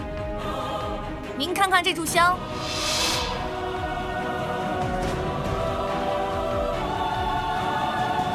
各位考官，我青云书院从不招收女弟子，周远违规参赛，领取消资格才是。是说的是。来人，将周远押入戒律司，听候发落。是。你。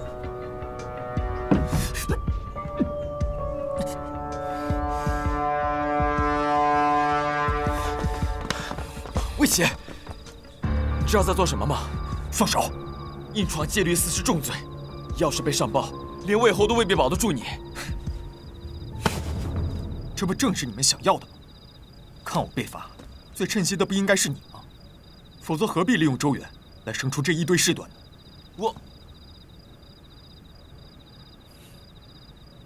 不管你信不信，我没有想过对付周远，那都是因为我爹。是，都是因为你爹。你呀，唯你爹马首是瞻。你爹让你娶谁你就娶谁，你爹让你争夺院手，你就拼得个头破血流。李梦安，你这人到底有没有一次是为自己活过？你到底知不知道自己想要的是什么？你这一辈子就躲在你爹身后，演你的父慈子孝去吧。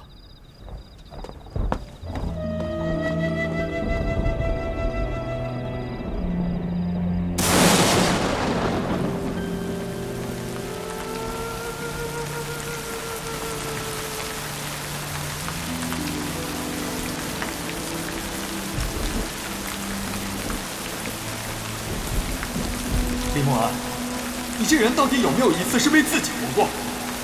你到底知不知道自己想要的是什么？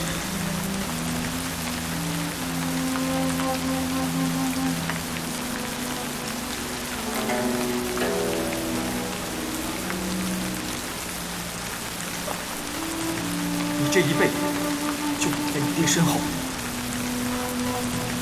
演你的父慈子孝去。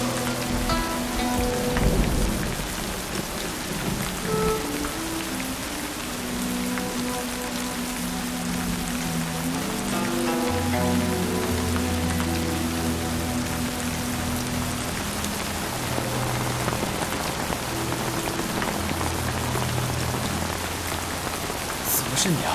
不然你以为是谁啊？我找了你半天，你竟然一个人在这里淋雨，我也是服了。哎，去哪儿啊？回家。你还嫌你现在不够狼狈啊？走啦！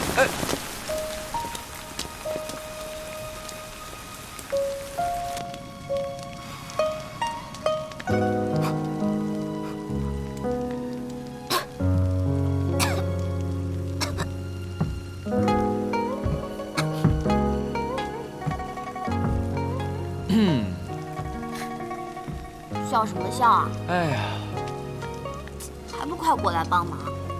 哎，你说你这笨手笨脚的，还生什么火呀？你以为我想啊？还不是因为某个人说他冷。我要不是看你，算，好心当成李干废。哎呀，谢谢你的好心啊，还特意来同情我这个失败者。坦白讲，你也觉得我很没用吧？不仅输给了周元，还让魏启瞧不起，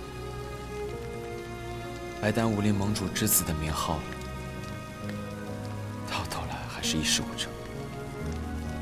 都这个年纪了，连自己到底想要什么都不知道。谁说你一事无成啊？你不是娶了我吗？喂，过分了！我哪里说错了？哎，没错没错。只不过呢，我娘子现在的脸上啊有点黑。这不知道的，还以为我娶了个煤球呢。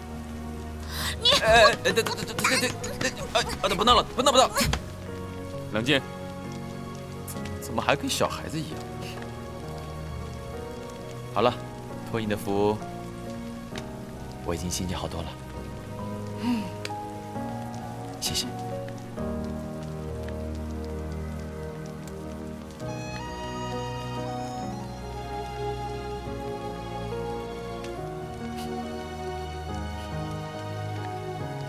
像闻到了一股烧焦的味道。你说的是你的脸吧？是你的头啊！哎，不许骂人啊！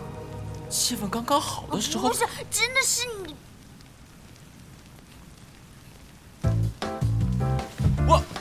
我天！救命啊！快！拿水！哎，好了，碧玺鱼，你看我不收拾你！你别跑啊！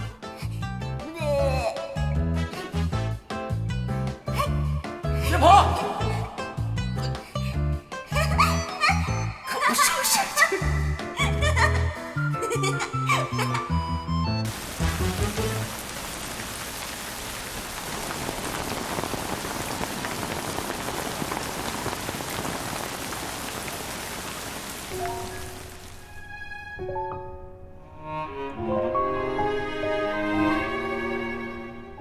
你说的对，他不是瞧不起你的女儿是吗？你就让他知道，女人也是不好欺负的。我并非贪图怨首这一虚名，我只是恨自己为何妥协，为何轻易地屈服于强权。也算当过一次怨首了，可惜没能让你看见我夺魁的样子。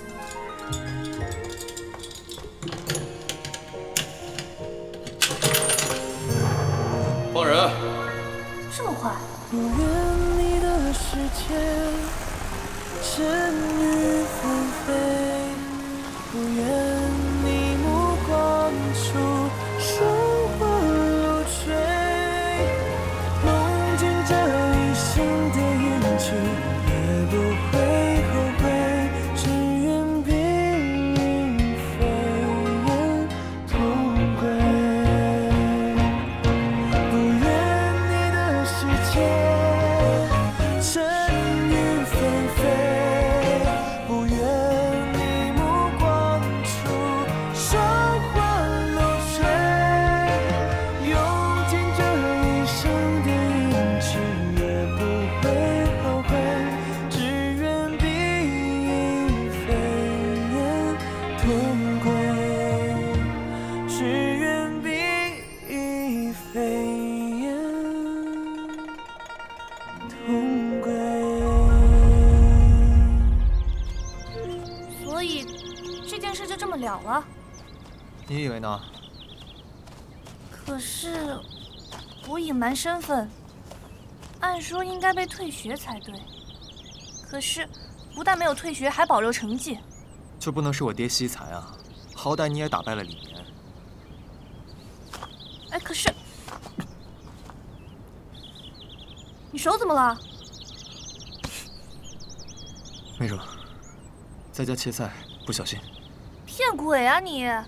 我倒是想骗，你是吗？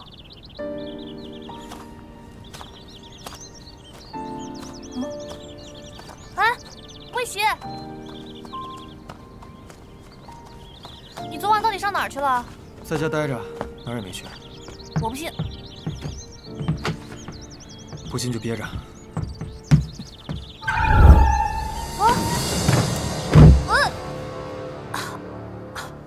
好沉啊，魏琪！魏琪，你怎么不好好走路啊？啊！魏琪，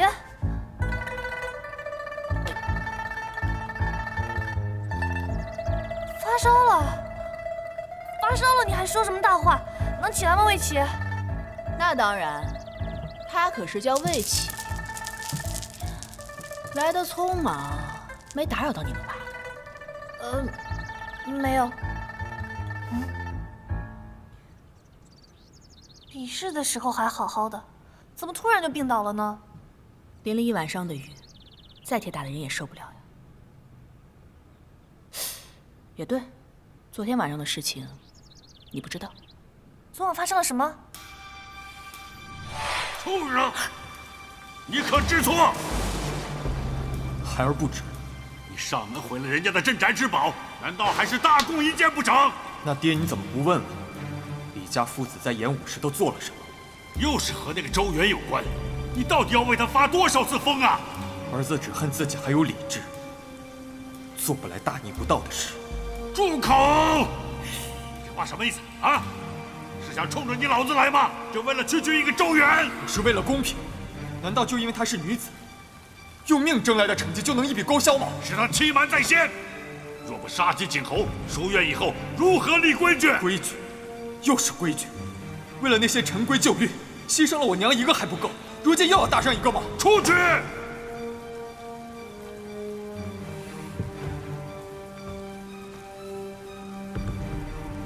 孩儿愿替他说法，还望爹网开一面，还他自由。好，上跪是吧？啊！你给我出去跪，不到天亮，不许起来。所以，他就那么跪了一晚上。天亮的时候，戒律司那边来了通知。如今你出来了，可见他这一晚上的努力没白费。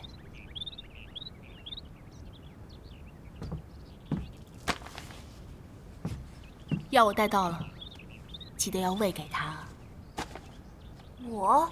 当然了，你放心，这小子生病跟平时是两个人，很好哄的。他要是不听话，你就给他点甜头。什么甜头？快快！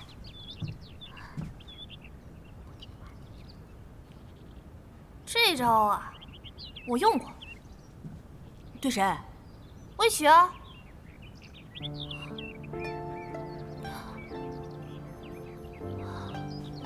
是吗？那云初就拜托你照顾了。记住，该出手时就出手，千万不能手软。啊？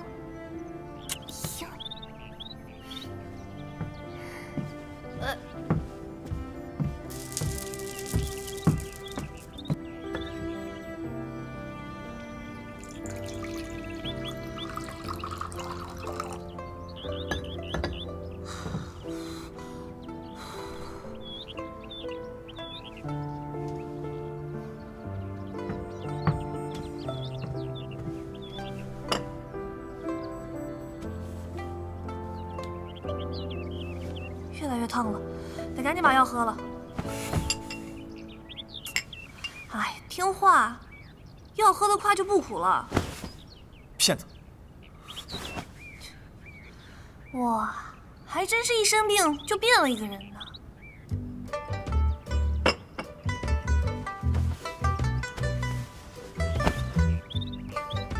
乖乖喝了，喝完之后有糖吃哦。我不。那你先回答我的问题：不喜欢苦，为什么要自讨苦吃？你别多想，我才不是为了你。不是为我，那为什么去侯爷面前求情呢？我看不惯李胜为人。哦，那凌雨罚跪呢？锻炼身体不行了。行吧，既然你不愿意承认，那一会儿就没有糖吃了。是为了你。声音大一点儿。是为了你，周大小姐，成了吧？我说你这个人别得寸进。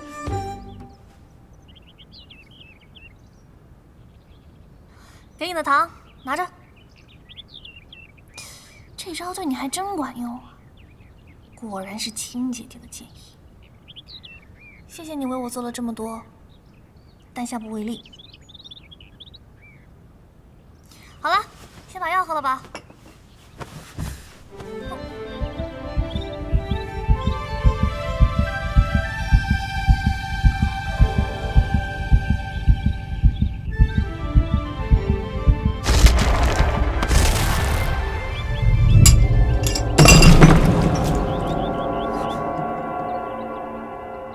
一时忘了醒，忘记封印早被冲破了。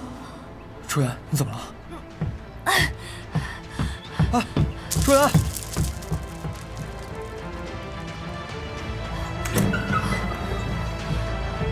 阿元，哥，救命！啊！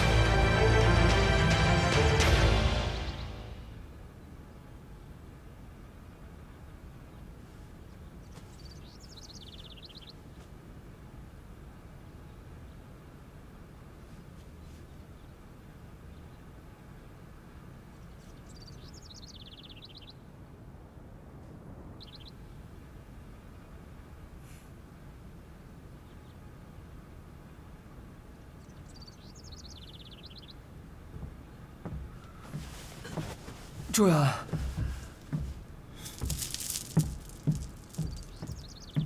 小侯爷，周教习为何来此啊？周平代表家父，在此敬谢小侯爷的大恩大德。你这是？但事关生死，还请看在同窗的份上，放过阿远吧。什么生死？你到底在说什么？陈皮1两，砂糖半杯，姜3片，兑水煎服，每日1碗。这什么呀？这是治疗阿元心悸病的药方。阿元可是你亲妹妹，心悸病这么大的事，你就让那个神医这么糊弄？小侯爷还不明白吗？世界上所有的针石汤药，都不过是权宜之计。想要彻底的根治，只能用非常之法。只可惜阿元之前已经失败过1次了。难道和藏书阁有关？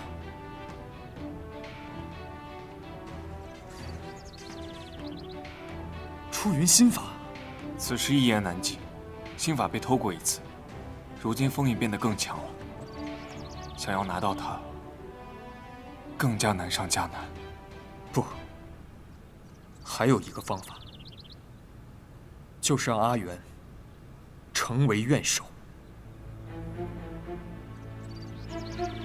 不过在那之前，防止他动心，才是第一要务。不应该呀！为什么对着魏启，我会心细成这样？难道我真的喜欢上他了？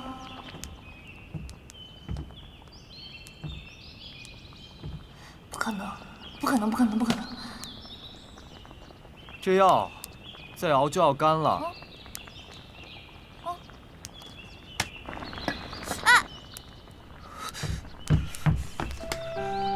看你笨手笨脚的样子，真不让人省心。还好，没有烫伤。你现在就在这儿待着，要我自己会合。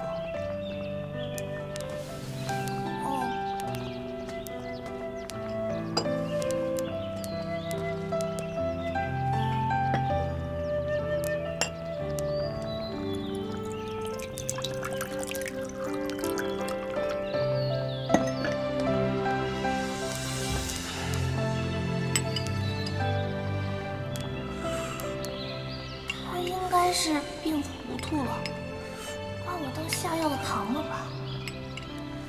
别想太多，别想太多，再想，倒下的就是你了。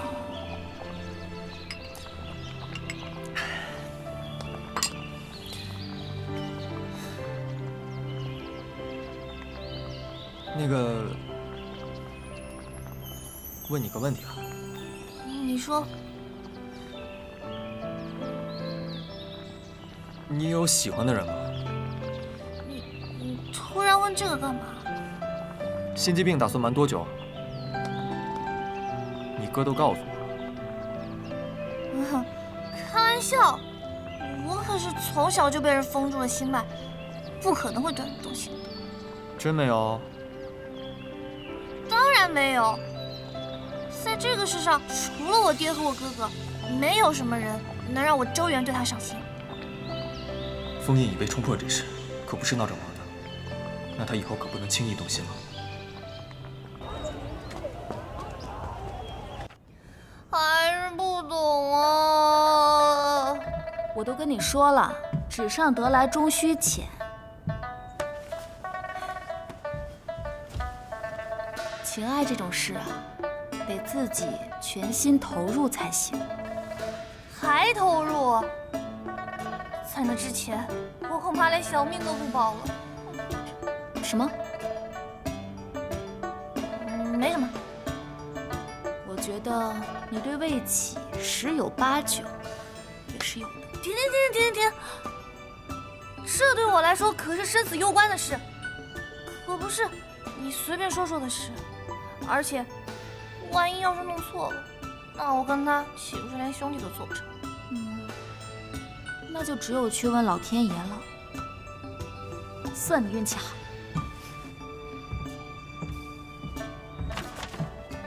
老天爷，看到这告示了吗？这个月的仲春会是专为未婚男女准备的，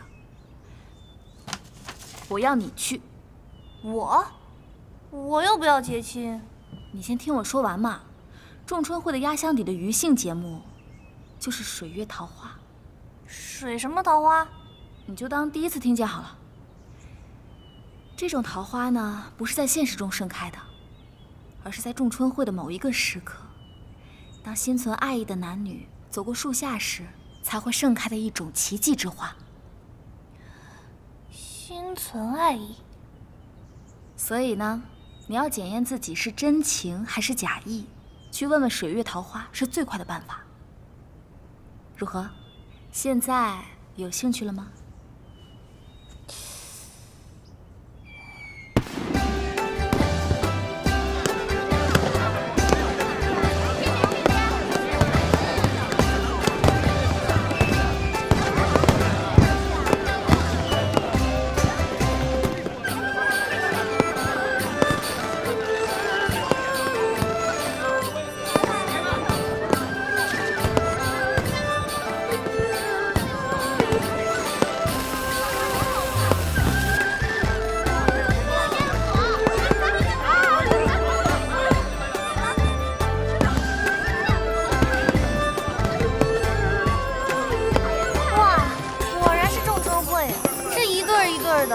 真是不给单身留活路。那是当然。哎，你看到他们手中的灯了吗？这叫灵犀斩。靠近对方时，可以通过灯的明暗来判断对你的好恶。就跟水月桃花一样，是仲春会的限定。果然是情爱中的人啊，就爱搞这些迷惑的东西。我说不要。为什么不要？钱是用来买吃的的。再说了，你都成亲了，还结缘干什么？少啰嗦，本公子有钱乐意。哎，这不是李年和喜鹊吗？我觉得这个灯笼这个颜色跟你很搭。喂，李公子，这揣测人的情感不必这么麻烦的。是啊，还是和自己的娘子。谁揣测谁啊？就他。哎，有我在，这灯怎么不亮啊？啊，它应该亮吗？这，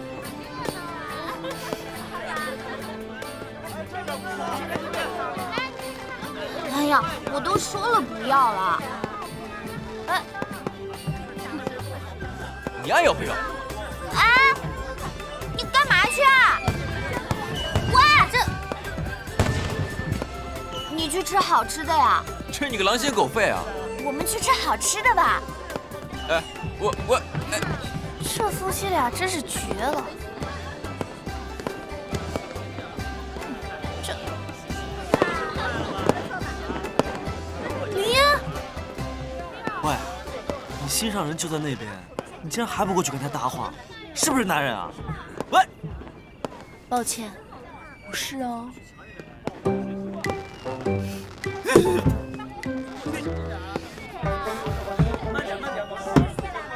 魏启呢？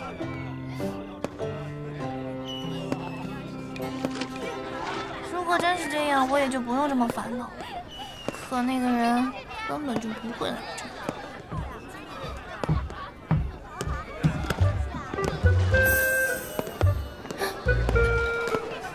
堂堂世子跑来跟踪，还能更堕落一点。灵犀斩，这丫头果然心里有人了。要是被我看见了，是你个不长眼的！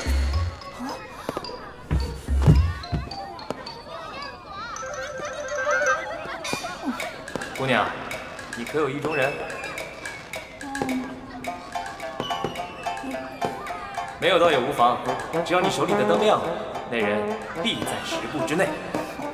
影子都没见着，这东西根本不准。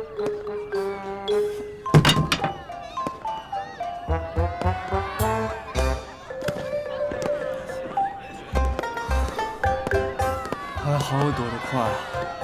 是碰见了灯没亮，那岂不是尴尬？唉，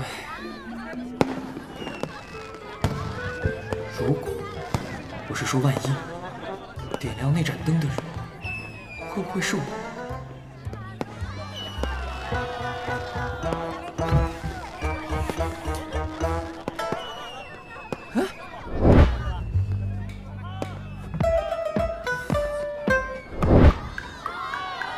我说你到底在期待什么呢？我赌他们两个的灯亮不到一块儿。你又知道了？那是当然啊。那是因为他没有盖上本大爷工作专用的河源洗印。沈总，好。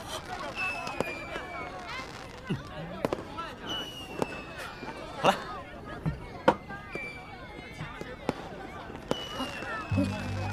你管这叫洗印？还盖在结缘司的合婚帖上。我说宁少侠，您的遣词造句能再文雅一点吗？别说结缘的情侣，世人都被你得罪光了。听你这样一说，好像是要改一下。可是我章都印了，我要从哪边开始改起啊？这样吧，先从最低的做起。1个时辰内，只要你不说粗话，这儿的灯我就都买了。真的？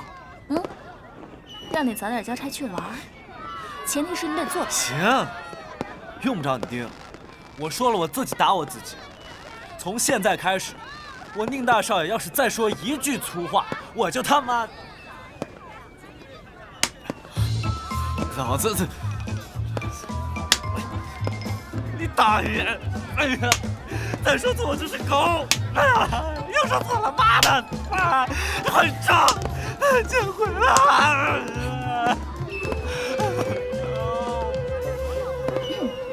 你说你一个毒蛇去结缘司当什么喜鹊啊？这灯不错，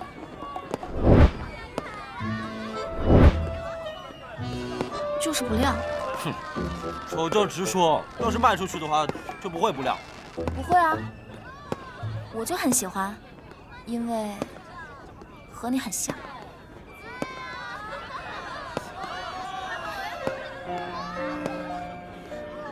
哼，我看你是想说我俗不可耐吧？错，我是想说你很俗，但很可爱。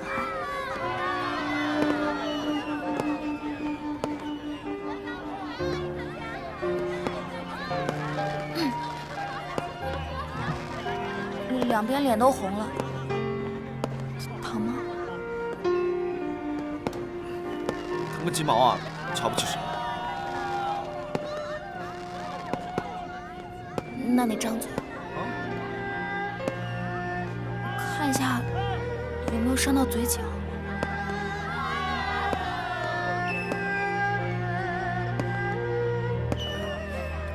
小凡，这点小伤算什么？你不想看我的话，大可闭眼。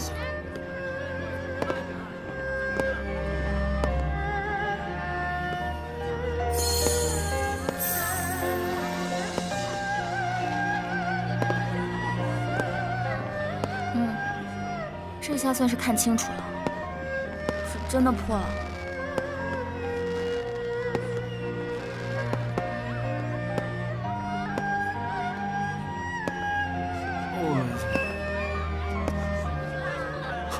这灯，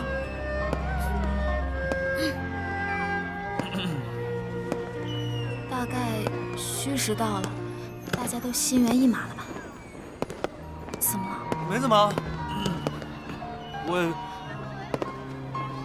我去上个茅厕。对。宁兰。哎。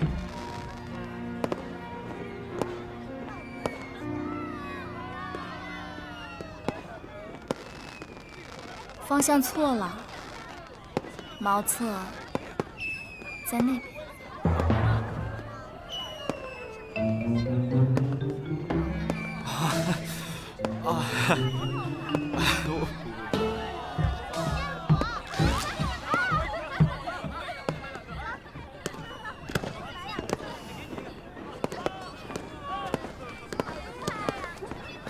吃的满嘴糖，也不怕牙疼啊？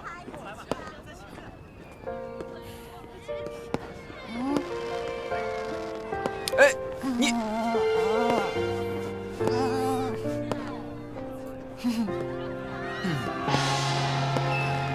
1年份的桂花糕哦，头奖丰厚，有情人别错过。我的天啊！1年份的桂花糕哎，我们快去吧。哎，人家说的是有情人，你跟我又不是。怎么不是啊？从现在起，我说是就是。走吧，让一让。各位有情人，来了千万不要错过啊！来了，怎么报名啊？哎，这位小姐，请问您是？我不是小姐，我已经成亲了，叫我夫人。还有这个，是我的情人。我是你官人。无论你们是伉俪还是那啥，只要你们能够充分展示你们之间的默契和爱意，胜过在场所有的情侣，那你们就能赢得头奖。默契是什么？就是啊，你要对身边的这位一切都了如指掌，他忌讳什么，喜欢什么，还有他有哪些兴趣爱好等等。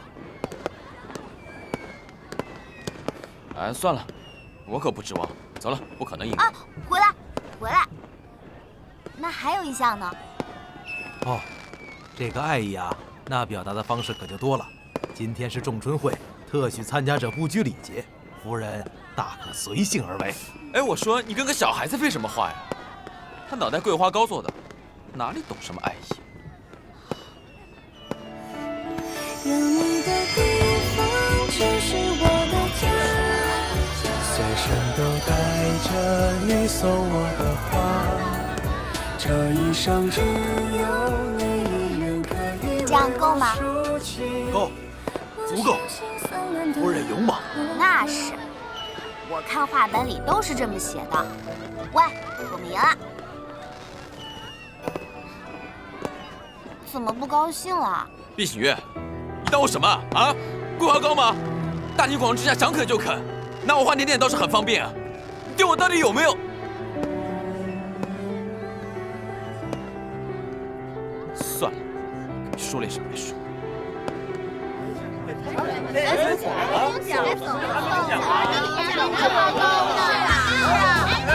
怎么走了？